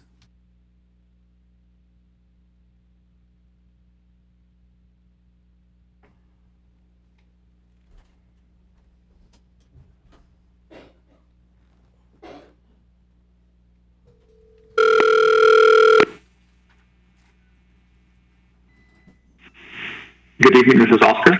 Hi, Oscar. This is the City of Paramount calling for your request for public comment for the Paramount City Council meeting agenda item number 1. You're being broadcast live to the City Council and the audience here in person. Your 3-minute clock for speaking will begin now. Great, thank you. Good evening, council members. My name is Oscar Espino Padron, and I'm an attorney at Earth Justice. Together with several other environmental justice and health groups, we submitted comments on the project. And there are a range of concerns that we highlighted in those comments, including the increased risk of potential explosions from runaway reactions at the refinery, as well as increased flaring from this expansion. We also highlighted the inadequate mitigation to reduce ozone or smog causing pollution. And we also noted the misleading baseline analysis that was used to assess impacts. That really was meant to hide, right, the extent of environmental impacts, including climate change impacts. Despite submitting extensive comments on the health and safety risks posed by the project, as well as the environmental impacts, we did not receive even a courtesy copy of the final environmental impact report and the response to comments. There was really no further engagement with those that expressed concerns through comments. So, we're asking that you please, give the public an opportunity to provide the council with additional information about our concerns and why the City Council should request certain revisions and additional concessions, frankly, from this company. As proposed, the project is really a bad deal for Paramount and the families and students that live, work, study, and play near the refinery. A project, such as this that presents serious safety hazards and environmental impacts should not be rushed through.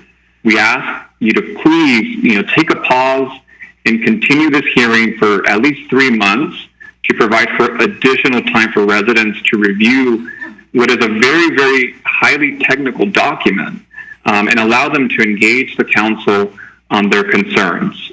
We think that a 3-month continuance will further the City Council's values of transparency and fairness in this process. Thank you for your time.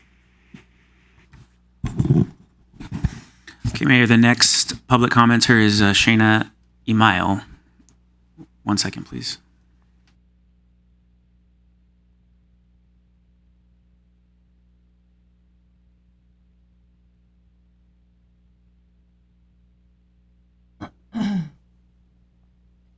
I am sorry, but that's not a valid.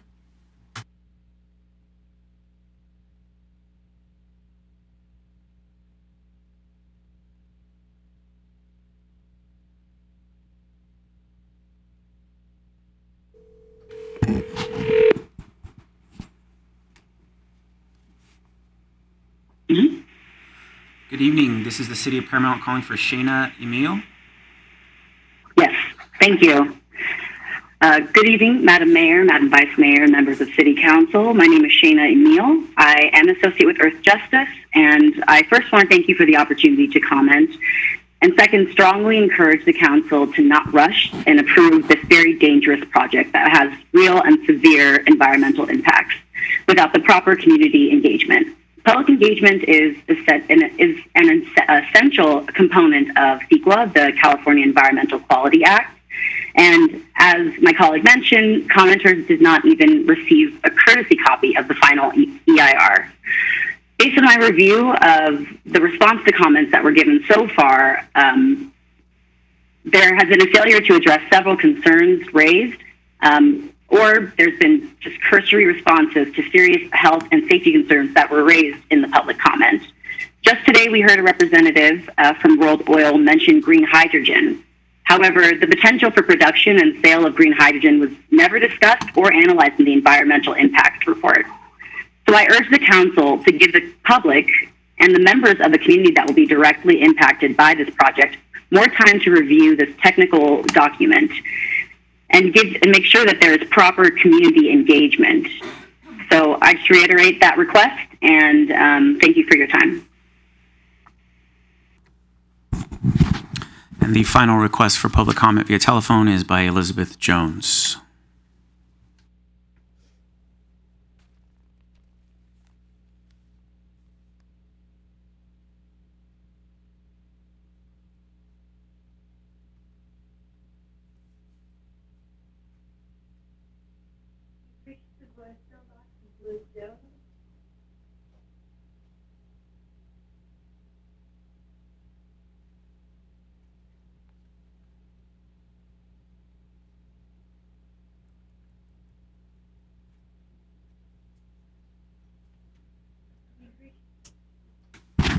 Madam Mayor, the last caller isn't picking up. It's going straight to voicemail. All right, Madam Mayor, we have one more public comment that's by email, and our city clerk, Ms. Heidi Luce, will read that into the record. Ms. Luce? Thank you, Mr. Moreno. The comment is from Alfredo Banuelos.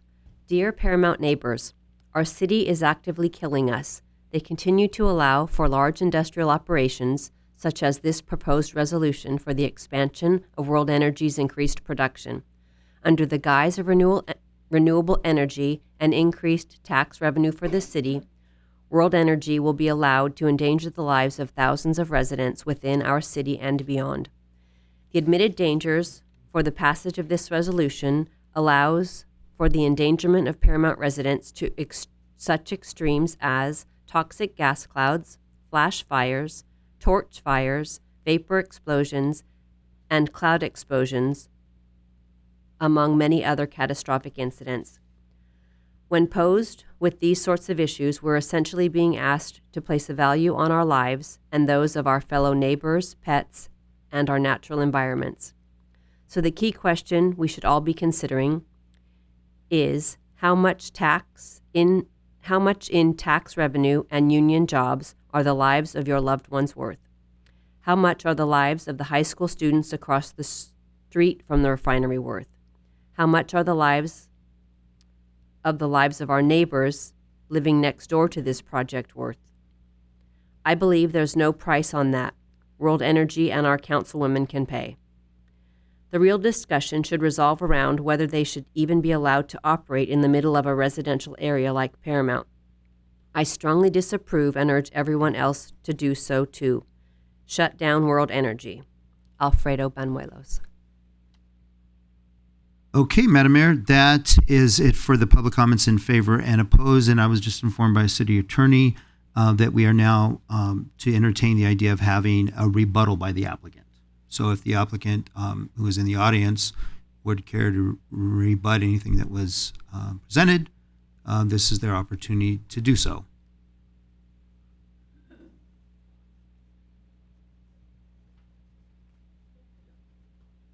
Oh, I'm sorry, sir. You misunderstood. The applicant. No, I could go and sign in if you go and rebut.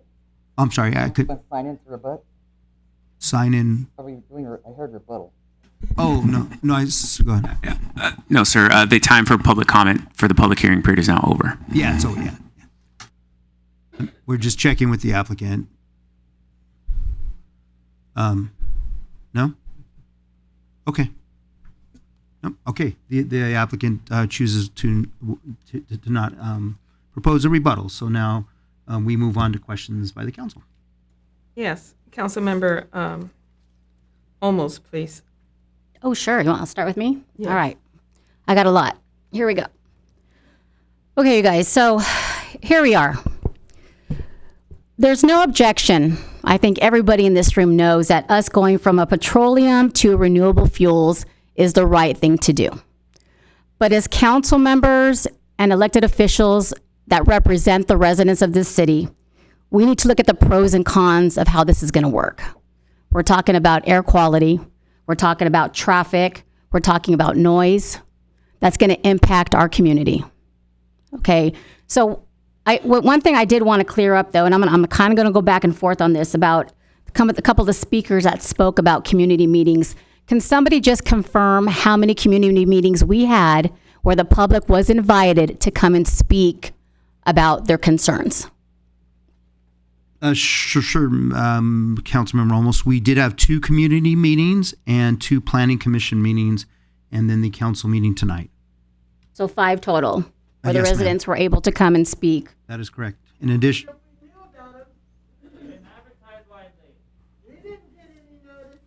It's my turn to it's my turn to speak. Okay, Excuse thank me. you. Sorry, Madam Mayor. No problem. Okay. Continue. So a couple of things. So we talked about noise, air quality, traffic. So when we look at this mitigation plan, this is what concerns me about the mitigation plan. Is right now, it's going to take you 3 years to construct the project. Am I right? 3 years for this to happen. Yes, 3 years. So in that time frame of 3 years, how do we know what type of mitigation plan to do if we don't even know what's going to happen yet? You guys still have to build it, and then we have to look at the trend of the deliveries, the production, the traffic. So I don't know who's going to answer that for me, whether it's our consultant or Altair, but again, I'm a little confused on how the mitigation is built before any issues or concerns are even at the table. I will turn it over to our consultants who will. Yes, Councilmember Olmos. The mitigation measure program is designed to provide mitigation both at the time of construction and at the time of operations. So there will be mitigation measures that are applicable to the construction phase, and those will be in place. The applicant is required, and if you look at some of the timing of some of the mitigation measures, they're required to submit prior to their final permit approvals. They're required to submit their plans, their noise monitoring programs, their traffic programs, a variety of programs are supposed to be submitted in advance of construction.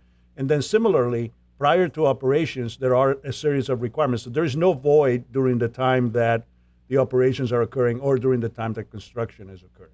Okay, so just to be clear, the mitigation plans are for both construction and operation. Correct. Okay. Can you bring up your slide, consultant? It was your benefit impacts, because I want to talk a little bit about, I have some questions about the green gas emissions and some of those percentages.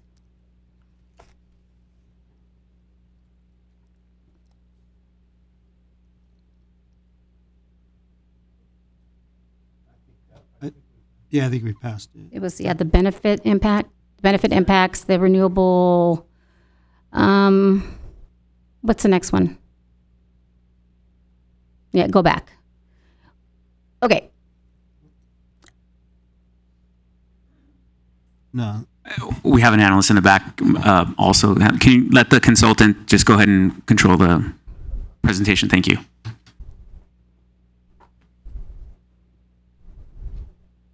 So are you interested in the mitigation measures? I'm interested in when you talk about the green, you're going to reduce the green gas emissions by 60%. I'm not a scientist. I don't know. Can you explain to me what green gas emissions are? What does that contribute to? Madam Mayor, members of the City Council, so greenhouse gases are emissions of pollutants that contribute to climate change issues. In other words, trapping of solar radiation in our atmosphere. So they're a global concern. And those pollutants are carbon dioxide, nitrogen dioxide, and methane, as well as a number of other different pollutants. And so we look at the emissions associated with the construction project and the actual refinery project that's happening here, as well as the emissions associated with the end use of the fuels in vehicles and planes and trains and trucks as part of the end use. And that's where the 60% reduction comes from. Okay, so it's a whole process life cycle from what I understand. That's correct. Okay. The next piece, you said that the overall council risk in the community will decline as a result of this project. Can you explain to me how? So historically, the refinery has utilized a diesel-powered sort of train mover system to move rail cars around the refinery. They're getting rid of that and utilizing an electric-powered one, which they'll charge there on site.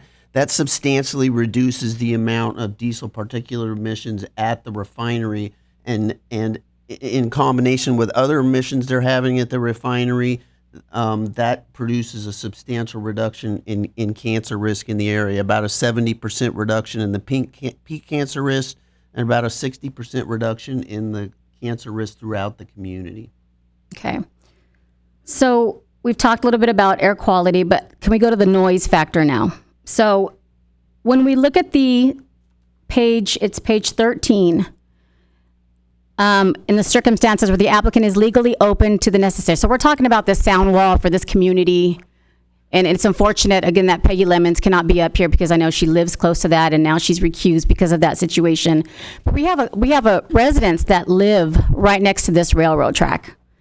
And in this CUP, it states that you're going to give it 2 years to kind of see where you could go. You could talk to the railroad, West Santa Ana branch.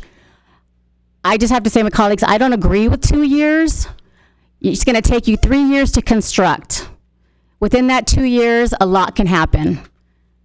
So I'm looking to see, staff, I'm looking at you guys, I think 2 years is too short of a time to help us determine. Again, we know that you don't own that property. We know that you're going to have to get the residents to buy off on building that wall. But 2 years to me is just not enough time if you guys are going to do construction in 3. We have a gap in time there to help some of that noise off that side of Facade Avenue over there.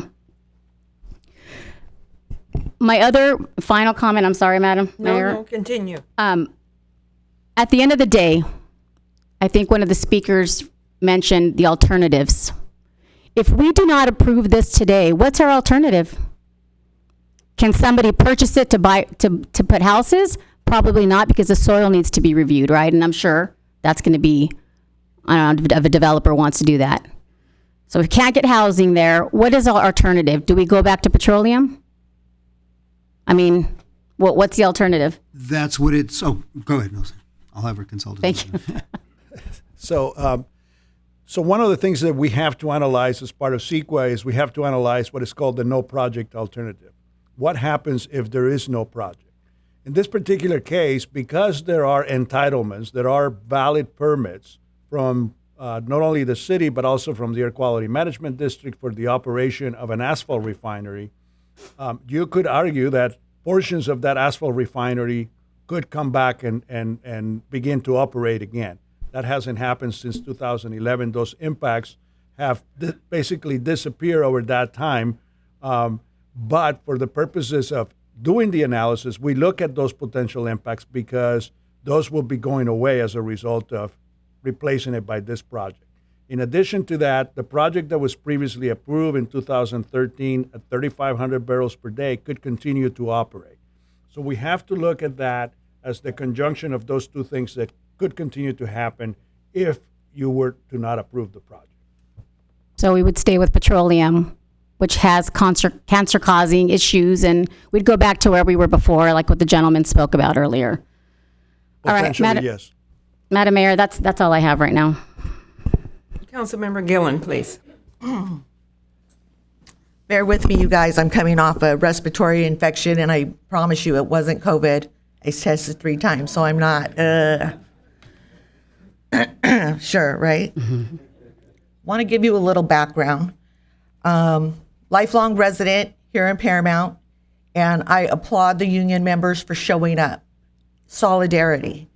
Union member for over 30 years, okay, in my occupation. But I want you to know that there's some history behind that. Paramount was established in 1957 and never had union representation. I can sit here and tell you I am your only council member in the last 5 years who ever asked about PLAs, who ever asked about bidding, processing, and fair labor agreements. So when I say I appreciate you being here, I was a union rep, so I know all about it, okay? But within the last 2 years, I was able to bring in Teamsters 9/11 to finally give some representation to the employees here in Paramount. So I just want you to know that I appreciate you being here and I'm listening to you, but this goes well beyond the construction that you guys will be doing. This is about a small city, 4.5 square miles of a lot of pollution. And you heard we've dealt with the refinery since the 1920s or 30s, old pipelines, old refinery. You can take a jalopy and you can add parts to it. You can shine it up. You can coat it. You can do all kinds of things to it. But at the end of the day, it's not going to run like a Tesla. It's still an old freaking jalopy. So as residents in the city, we have some concerns. And I want everybody to understand that these concerns are valid. When we talk about an infrastructure that has been in place since the 1930s, and we don't know how long these pipelines that have been underneath our homes have been run, they will be running at full capacity because they want to provide jet fuel to the nation. Here in Paramount, in a small community, you have to ask yourselves, community, why here in Paramount would they want to do that? Because they can. We're home to medical waste services where no other community would want. We're home to metal forging more than any other city in the state or the country. We have more metal industry here than anywhere else. So we're surrounded in the south, in the north, and in the east. And by the own words of the environmental EIRs and all the things that we've seen, and you heard today that the trains or the way that they move the cargo and all the barrels are moved by diesel. These are the things that we have been living in for decades. And we've always said it was cancer causing. I'm surprised they're admitting that it's been cancer causing for all these years, because what happens is you have corporations, industry that will give tours. They'll finance your state of the city. They'll throw scholarships so that they can manufacture and produce at what cost? Had I have sent my kids to Paramount High School, I would be concerned. We heard things like hydrogen. Do you know that hydrogen is highly explosive? And if you look at, can I finish, please? Maybe it's your time. Go ahead. Go ahead.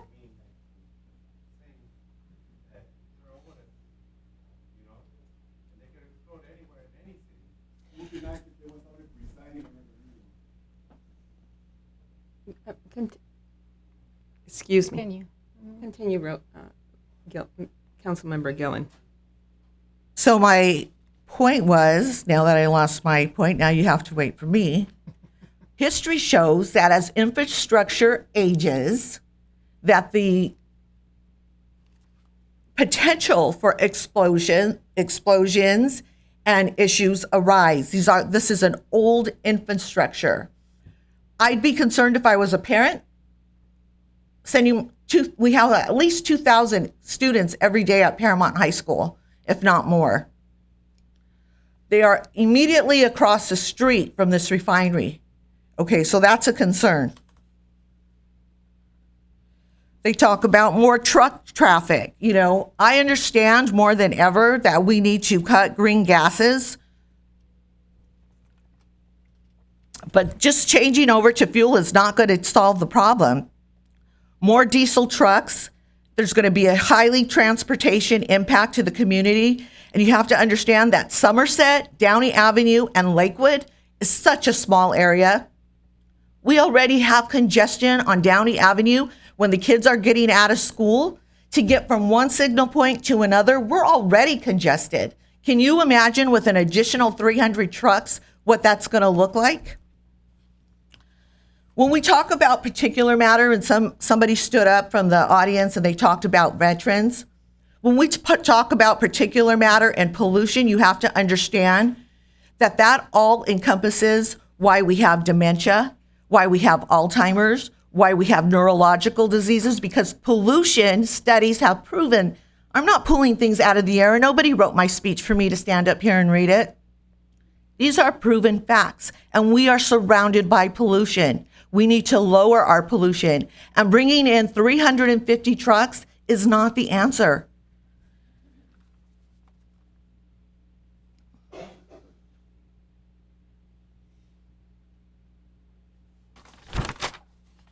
I don't want to repeat what Council Member Brenda almost said, but she raised some good issues. Let's talk about insurance premiums. We have residential homes within 500 feet. I mean, they back up right to where this industry is going to be transporting all this fuel. They back up to that, and insurance in other areas where there's refineries in the last decade, insurance premiums have doubled. So that means if you're living next to highly explosive, flammable things like hydrogen and jet fuel, guess what? Your premiums are also going to go up. I'm sorry, shouldn't have bought a house. Some people are lucky enough to own a house. It's very hard to buy a house nowadays, and it's not that easy to move. So I don't think I was rude to any person who spoke, so please don't be rude to me. This project is too close to residential neighborhoods. Old pipelines running underground, running at full capacity, is a catastrophe waiting to happen.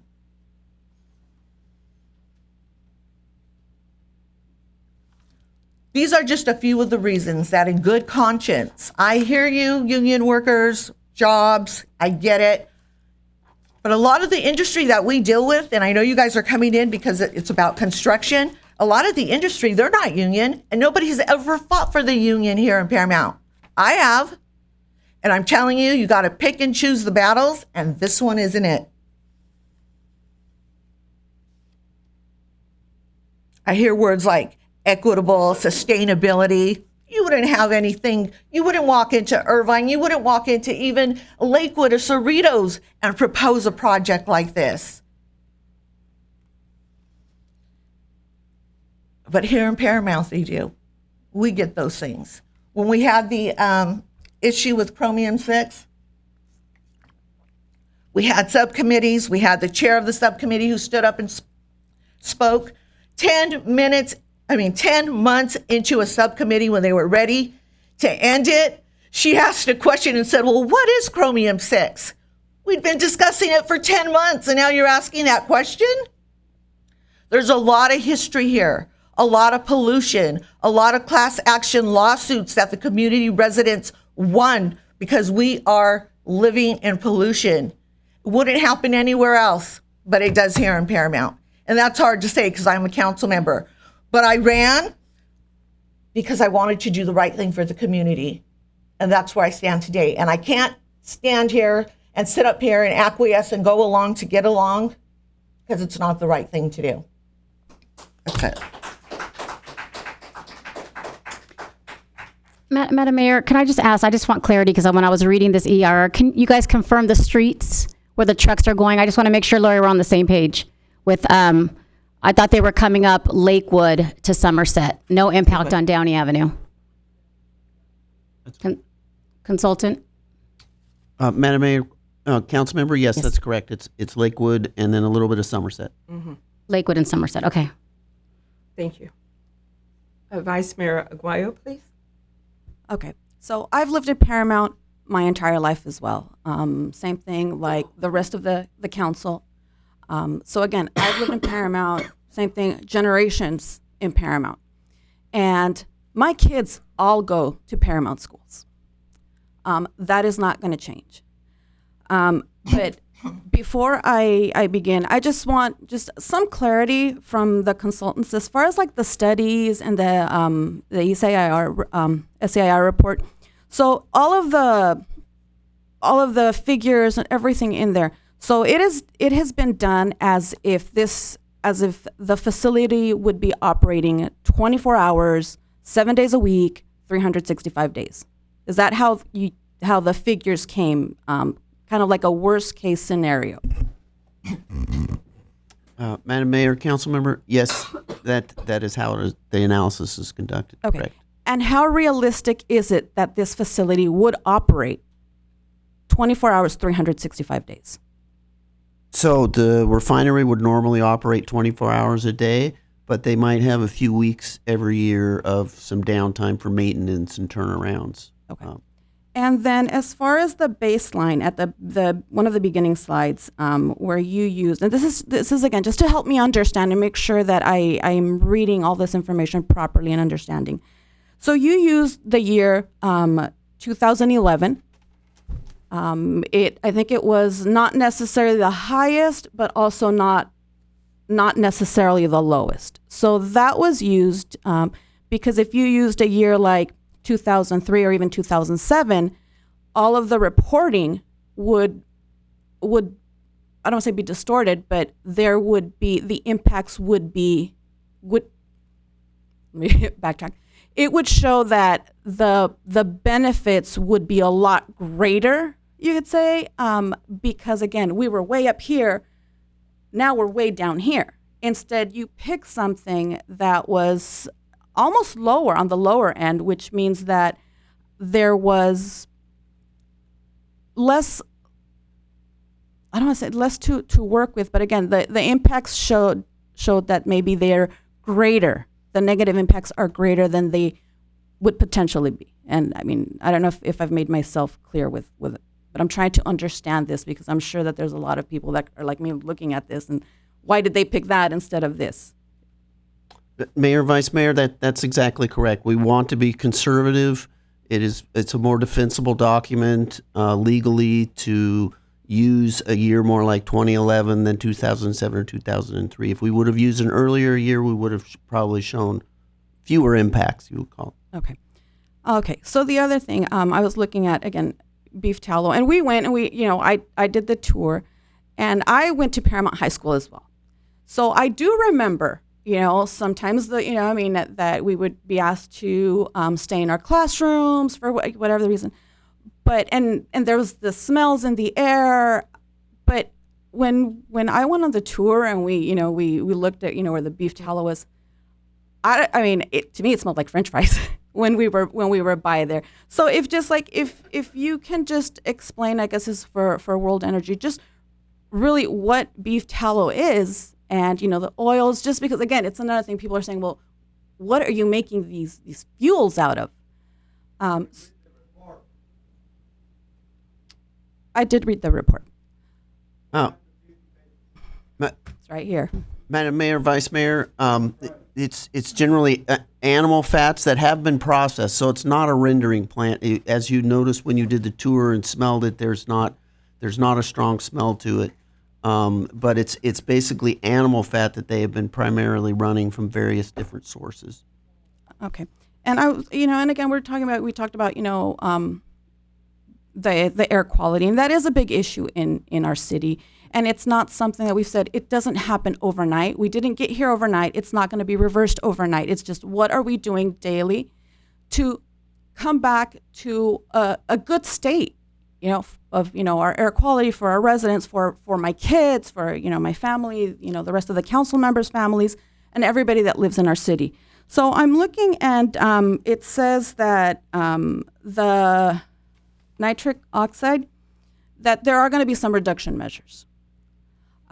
Just what are some suggestions, some examples, so that again we can, yes, they are in the report, but just so that they can be out, just a few again for our community, because yes, our community is probably not going to read that 400 plus page document. So just some highlights on that, please.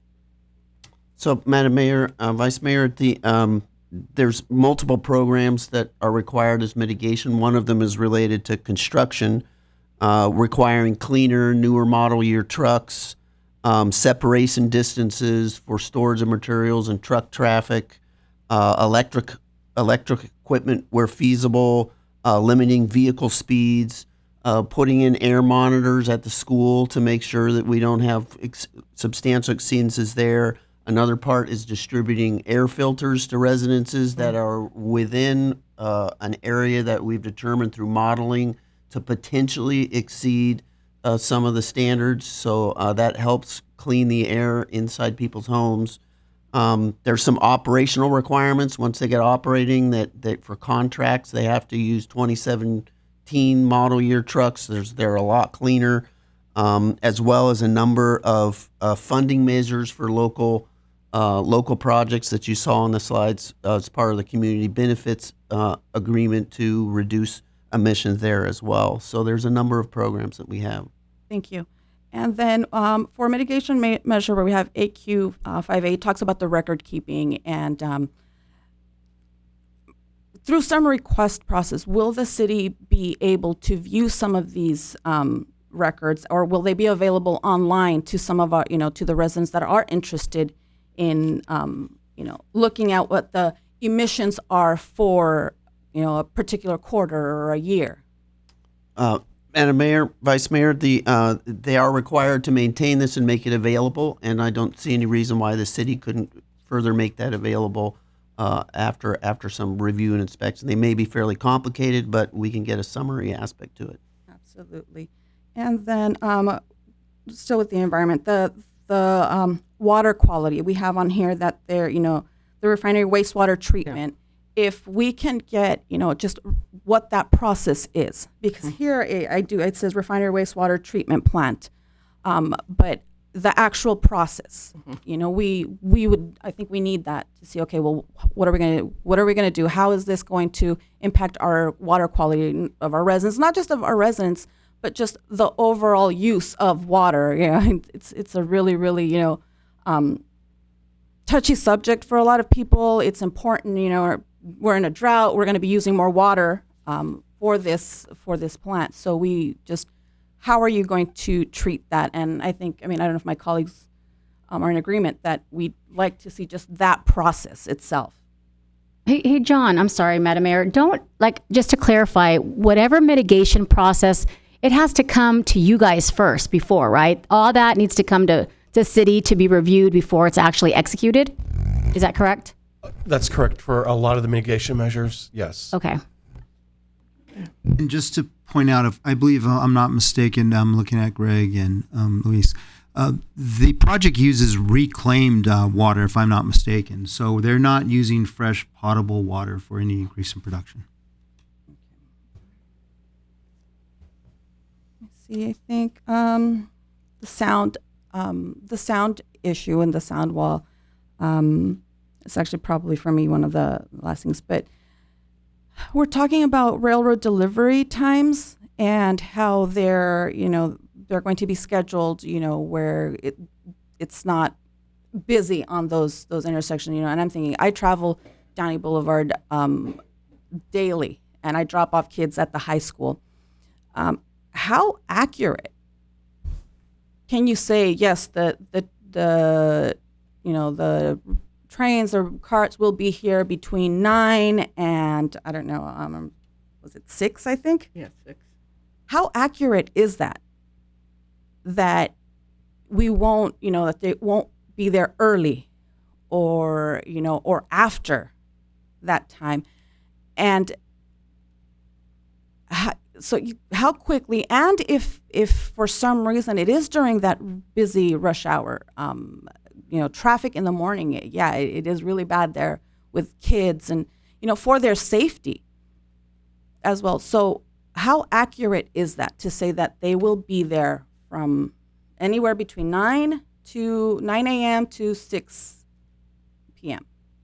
So, Madam Mayor, Vice Mayor, this isn't a new thing for them. They've been dealing with the railroad company since the M&D back in 2013, 2014, and been doing deliveries with limited time frame, with relative success. But we do have mitigation in there that they do video monitoring of that intersection in case there's any problems. We can figure out what the problems are and correct those. That they have a monitor person who's there if for some reason they have to come during the school period. But they're also required to coordinate with the school district in terms of when the hours are when students come and go, and not do deliveries during that period. And since they've been relatively successful historically, we anticipate that will continue.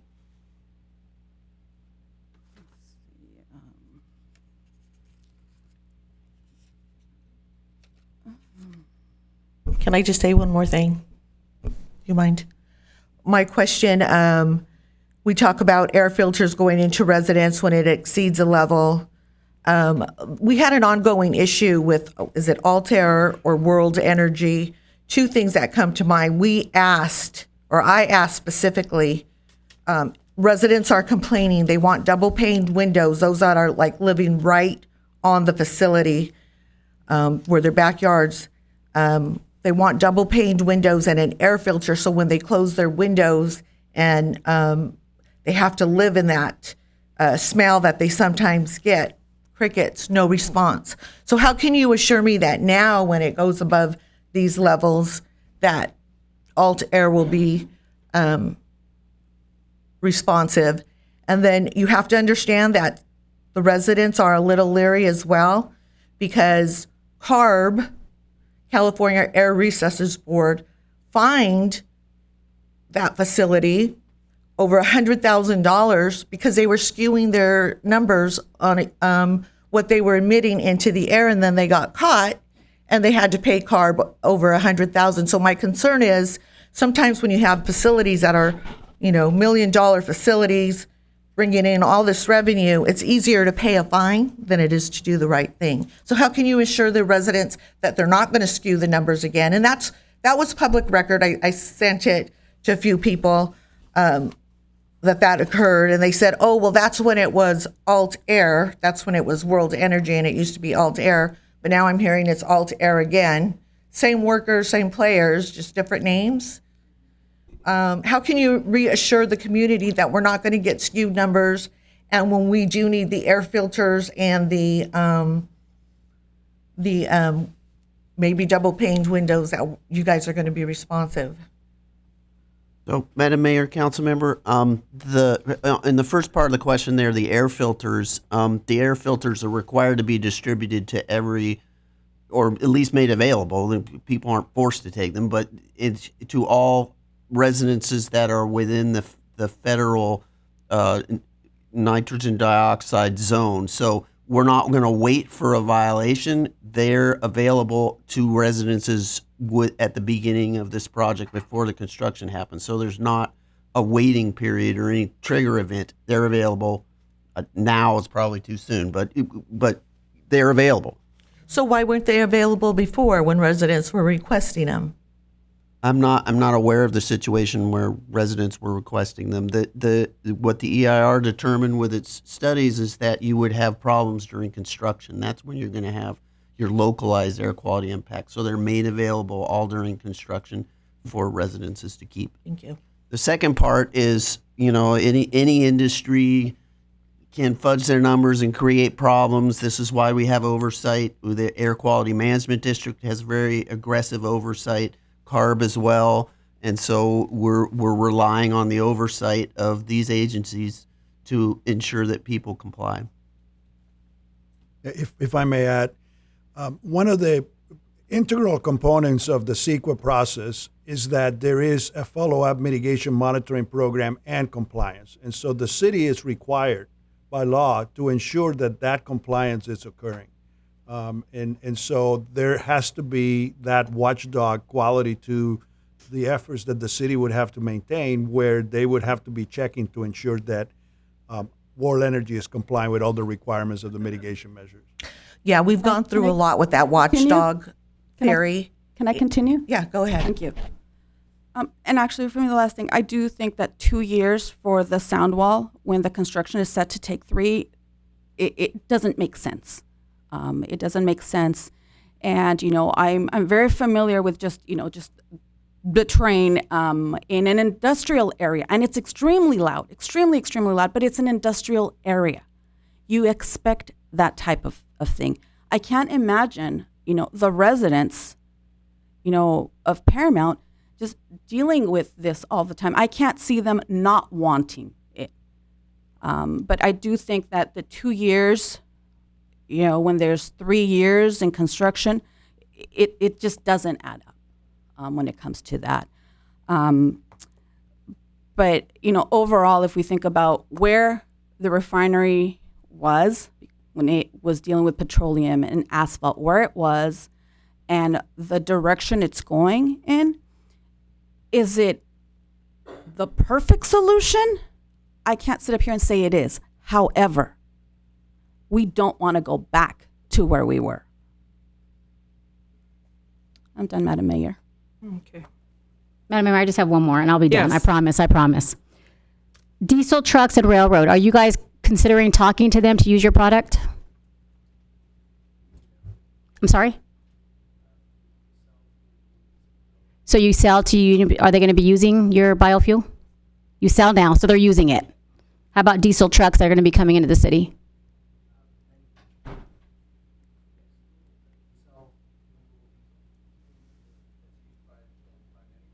Okay.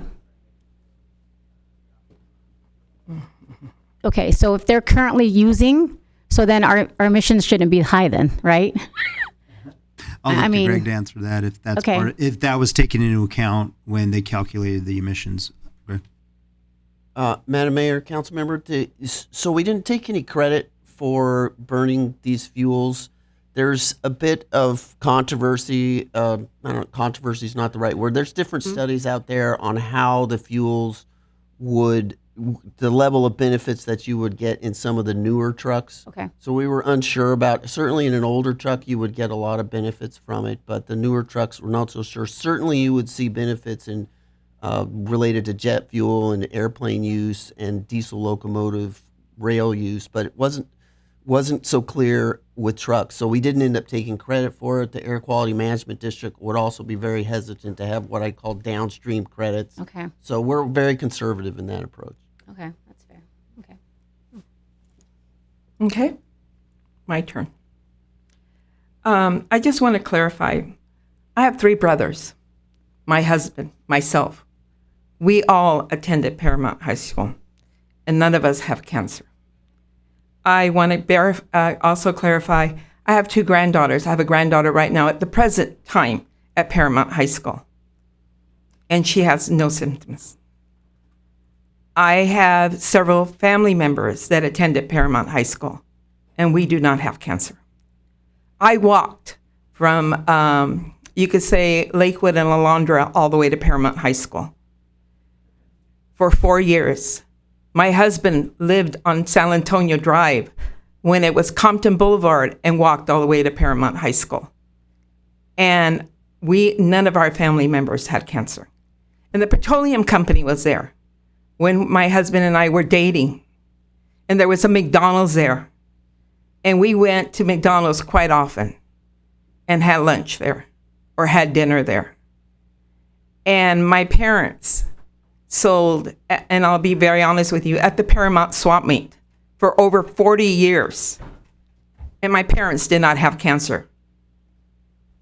And I'm not here to blame the petroleum company about any illness that occurred in my family.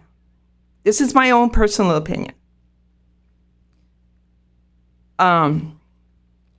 I do have other family members that have gotten ill, but I can't say that it came from Paramount Petroleum Company.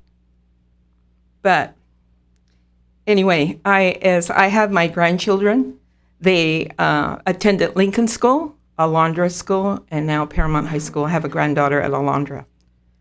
And thank God, by the grace of God, I'm still here. And so are my family members. But it's very disappointing to me that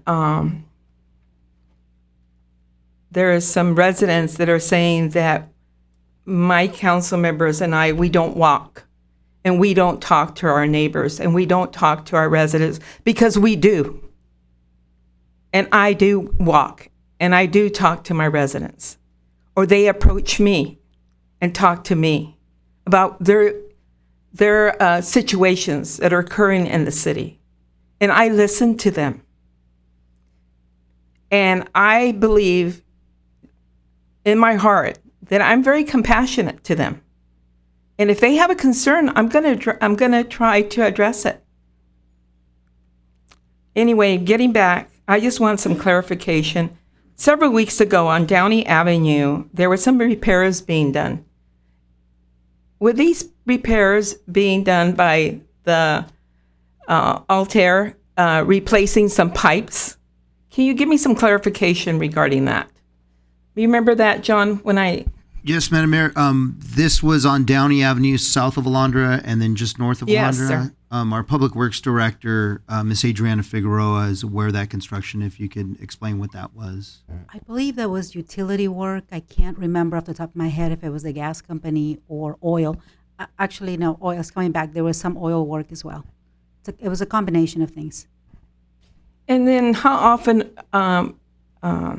Councilmember Gillen mentioned that about the pipes maybe not getting rusted, or, with a matter of time, things could happen. How often are they replaced, or do you have monitors on them to know that something is occurring that's not a normal flow through the pipes?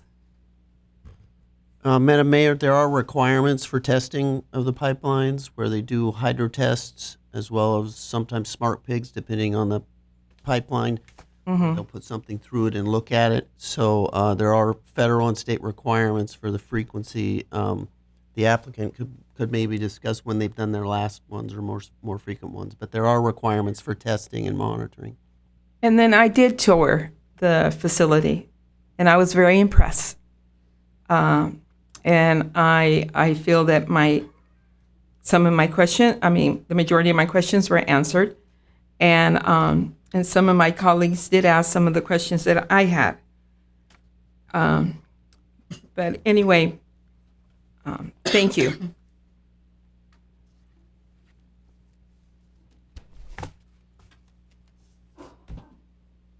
John? Yes, Madam Mayor.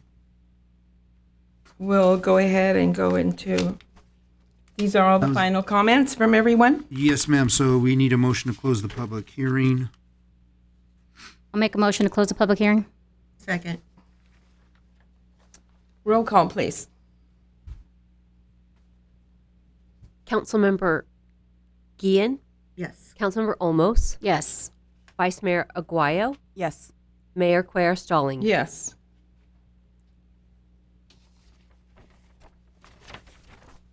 Motion in order to read by title only and adopt Resolution 22-021. Motion? So here are my concerns, Madam Mayor. I'm ready to make a motion, but there's some stuff on the CUP that I'm just not, we got to change that 2-year stuff. We need more time on that. So how do we fix this? Well, your motion tonight could be, and correct me if I'm wrong, Mr. Kavanaugh, it could be, if you're leaning towards approval, which it sounds like, because that's Correct. what you want to fix, that specific one, it could be to increase that condition, which is number 7, Correct. from the 2-year requirement to 3, and then we would take a vote on it to see if that would pass. So is that correct? Yeah, Madam Mayor, I think what would be a good idea is if all of you would like to, there's a consensus for 3 years. I think for the record, it's important for the applicant to come up to that microphone and agree to it. Yes, sir. My consensus would be 5 years. I was going to say 4, to be honest. Because it's 3 years to construct. But Alt Energy, look, we know that's not your property. We understand that. But what we're asking is that you work with us and the railroad and the West Santa Ana branch to figure out what we're going to do for those residents. That's what we're asking. So if you guys can commit to that, at least to a 4-year, that's conversation, that's us working together to make this work. Because we know you can't do it alone. You guys with 4? 4. So we can agree to match the time for construction for the project, but it's a very substantial investment, and we hope to actually complete construction in less than 3 years. It's a large project, so like a home renovation, they tend to take a little longer. So when construction is complete and the plant is ready to start up, we need to be able to have the feedstock to be able to run the plant, and that is by rail. So I think we'd be willing to extend the time to match until the startup of the plant. So that could be 30 months, that could be 4 years. But if the plant is completed, we need to be able to have feedstock. So we're more than happy to work with the city council and the community to facilitate building a wall or having a wall built. There's quite a few agencies that we need to work with. Correct. And we're happy to do whatever we can to do that. So again, we're not talking about, the construction we know needs to happen, right? That's going to be 3 years to have once you're in production and operation mode, that's when that wall, I think that's when the conversation's going to happen. That's why we're asking for more time, because you guys are going to need to build, right? And then again, the West Santa Ana branch is going to be coming around the corner. We're going to have to talk to them. So that's what I'm saying. We're asking for more time. As you're doing construction, we need you to be a playing field with us. So we can, in those discussions. We can continue to try to get the wall built, but when the plant is completed, we need to be able to get the additional trains. I believe the way the condition is written, that without complying with the request, and trying our best to get the wall built, we need. I'm sorry, it's saying the applicant or coordinate agencies within 2 years from the approval of the CUP, applicant shall notify the city that it has exhausted its reasonable best efforts to construct the sound wall. That's what I'm saying. We need more time on that. I think we don't want you to exhaust after 2 years, because you're going to. Am I right? Brenda, what's reasonable? And I think reasonable is too subjective. Well, that's why we need to come up with some years. We need to put a number on there. If I'm not mistaken, the applicant has offered 3 years. Whatever the time for construction to be done, which he anticipates being 30 to 36 months.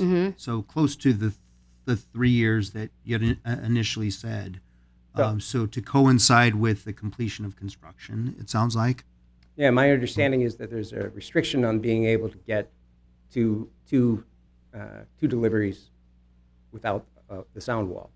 I'm saying when the project is completed, construction and coming online, it needs to be able to have two rail car deliveries.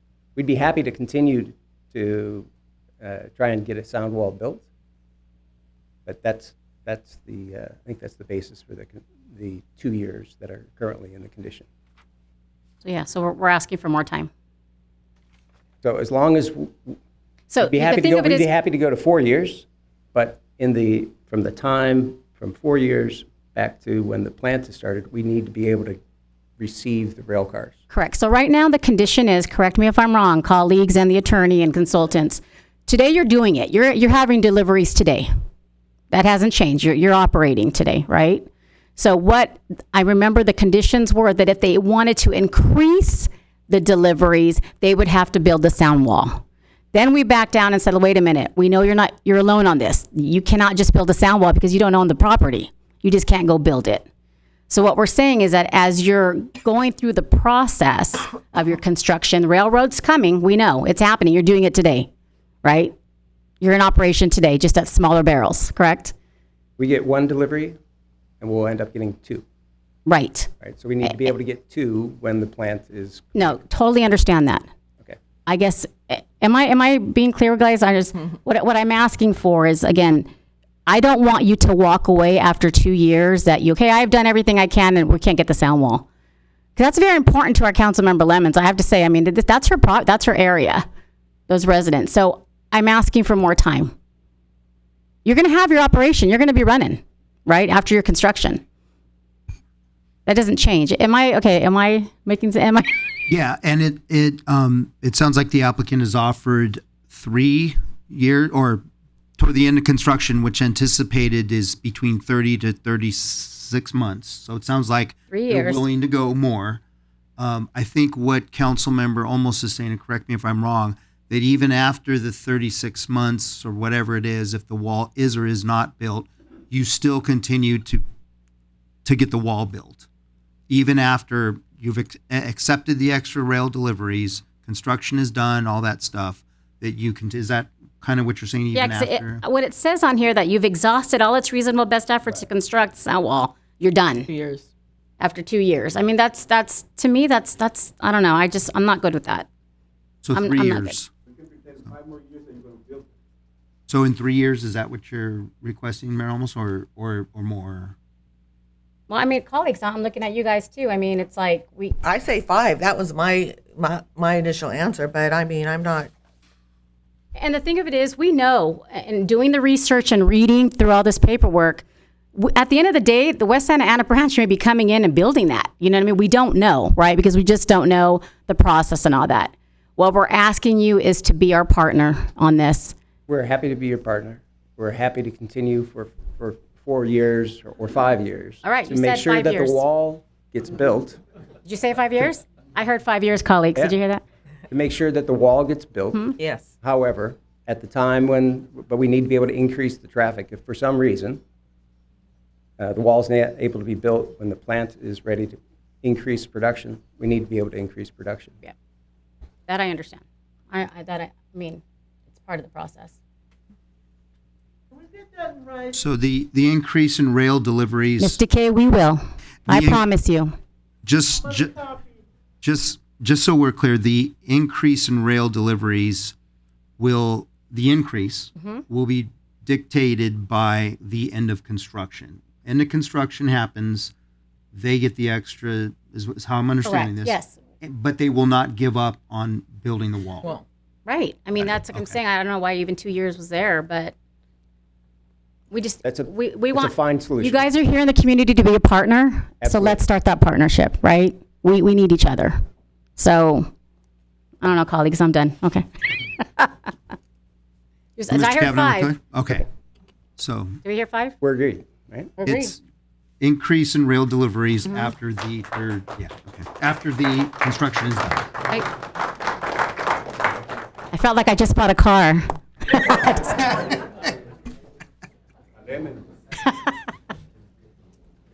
All right. John? Yes, Madam Mayor?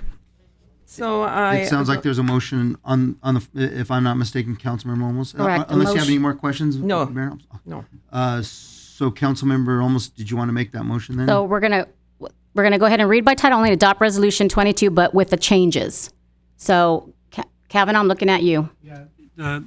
You're making a motion to approve Resolution 22-021 with the amendments to condition number 7 with respect to the construction of the sound wall to be increased to 4 years?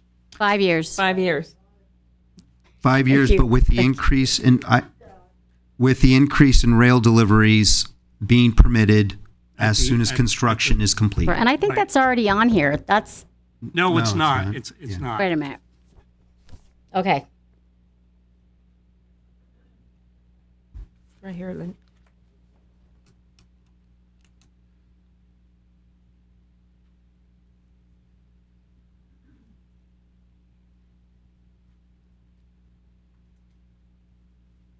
John, I thought we had rail delivery pickups limited Monday through Saturday, 9 a.m. to 6 p.m. Rail deliveries and pickups shall be further limited to the non-peak hour traffic between 9 a.m. to 6 and times when students are not going or leaving school. There's no, where's the, like I said, they're producing now. They have the railroads out there now. Right, they do, but they're only getting one delivery. So the increase to 2 deliveries will occur once construction occurs. Right. And then they've agreed to construct the wall, to try and get the wall constructed within a 5-year period instead of the 2-year period. Right, right. So the increase in train traffic is dependent upon their completion of construction at the refinery. Right, right. Let me think about this. Only because I thought that was something that we had discussed already, you guys. That was already changed in here, that we knew that they were going to increase their deliveries. I remember that. Was it not changed in here? Because that was one of the first red lines that came back, is that we had said, you cannot increase your deliveries until the sound wall was built. Mr. Carver? Yeah, so there was the agreement that they could increase the train deliveries to 2 per day. The way that condition is written right now is provided they work for 2 years to try to get the wall constructed. So there is that increase that you're talking about that we had discussed. Can you tell me what page that is on, John, please?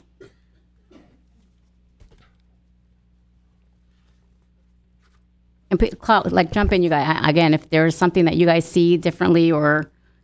Well, I do have a question. So now we're talking about the 5 years, but I mean, what are kind of like, I don't know, like the check marks of like, okay, well, we did A, B, C, D to try to get this wall, and this is what we got back. And because I mean, it really could go for 5 years and we get nothing for our residents. Sure, absolutely. I'm sorry. And this is what I learned. I mean, I just wanted to share what I learned. I think the thing of it is, Councilman Guayo, is that, again, none of us own that property. That's the problem. If the railroad come back and says to us, you know what, no, we're going to have to be lobbying the railroads just like everybody else is going to have to do. Absolutely. You know, we're going to have to do our piece on that, because if the residents come back and say they don't want that sound wall behind them, which they're not going to, but again, we have to work with those entities, right? Those stakeholders to ensure that they're going to help us push. That's why we need them to support us. Absolutely. So then I guess what I'm asking for is just those regular check marks. So we know, like, okay, so this is what we're doing. This is what we're doing. And that's currently that's in there. Yeah, it's currently written in there that the applicant shall hire a consultant who will be on the approval of the city that will develop those check marks, if you will, those parameters on what their reasonable efforts are defined as. So, and then they have to give quarterly reports to the city, which will be presented to the Planning Commission for review. Right. So absolutely, there are checks and balances on what's going to be done during that time frame that they're trying to build the wall.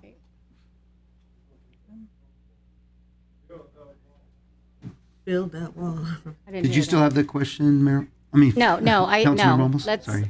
I make a motion again with exactly what you said, Mr. Kavanaugh. Okay. May I have a second? Second, Aguayo. Roll call, please.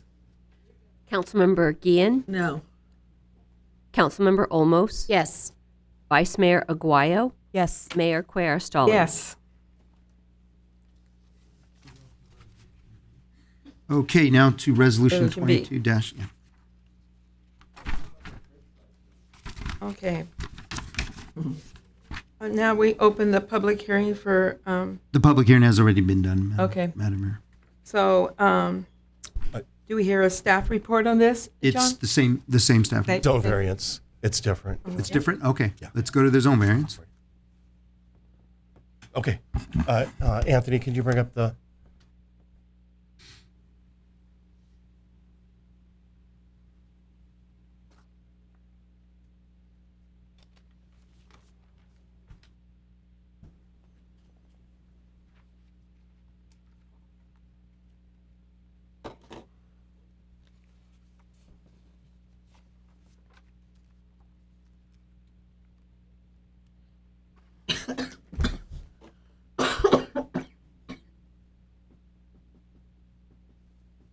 Okay, excuse me, there we go. Okay, so this item is a request to exceed the 55-foot height limit to allow the installation of various pieces of equipment at World Energy at 14700 Downey Avenue in the M2 zone.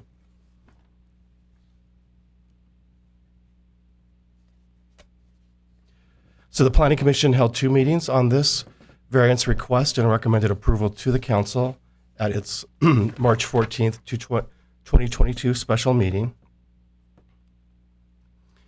There are several findings that the code requires be met before a variance can be granted. There needs to be unique or exceptional circumstances. So the refinery functions for renewable fuel are dependent on equipment and towers that go above the 55-foot height limit. The approval must not be detrimental to the public welfare. Fuel produced from animal fat and vegetable oils will have localized reductions in various emissions. And finally, the variance cannot be granted if it adversely affects the Paramount General Plan. The general plan anticipates the continued operation of the refinery, so this finding would be met. And here's a look at the refinery aerial.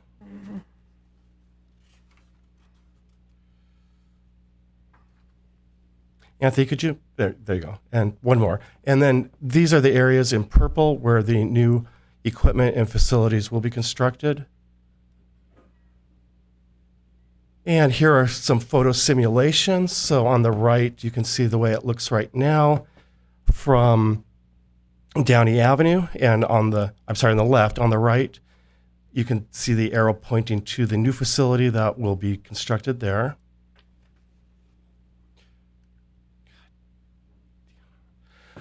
And this is looking from Castana Avenue. On the left is the current circumstance. On the right is a tank that is taller.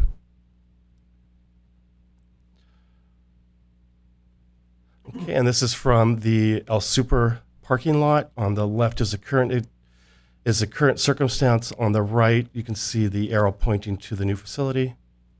Next slide, Anthony. And on the left, this is from Somerset. You can see the existing stacks. On the right, you can see that there will be numerous stacks that will be eliminated. Next. So the views will not substantially change at the refinery. The taller vessels have similar structures as existing equipment. The visual character will remain the same. Next. And we're recommending approval of this resolution. I'm happy to answer any questions. Any questions? In council? Vice Mayor? No. So, Madam Mayor, we do need to open the public hearing and follow the protocol here, but just so you know, we do not have any speaker cards in favor of or opposed to this particular item. Okay. So we motion to close the public hearing, sir?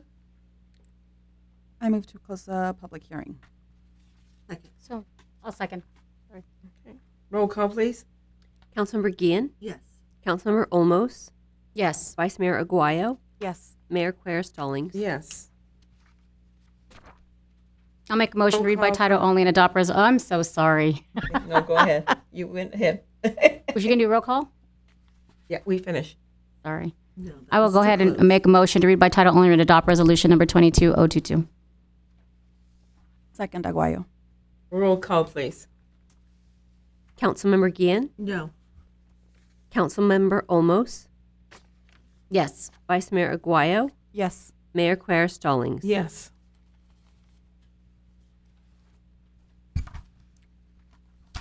Okay. Comments and committee reports from council members? No comments. No committee reports, just a comment. I just want to say that this was a long process for us, and people talk about us not reading our binders and books. There was a lot of meetings behind this. So I'm asking World Energy as our partner, if we get concerns or complaints or we need you to back us up. We need your support on this. It's going to be very important that we be partners because again, we talk about, you guys were here first. Actually, you guys were built like in 1920 and then the houses were built after the fact. That's important to understand. You guys were here first, and again, the houses came after.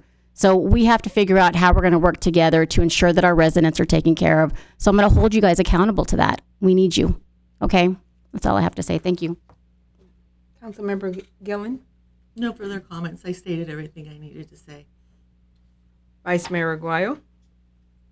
Just again, that it was not an easy process. But again, compared to where we were, to where we're going, this really is the better of those options. Thank you. And I too will state that I spend several hours, days, going over and over, reading all this material. And like Council Member almost said, residents need to realize that we do read everything that's brought before us. And we have the best interests of all of you in mind.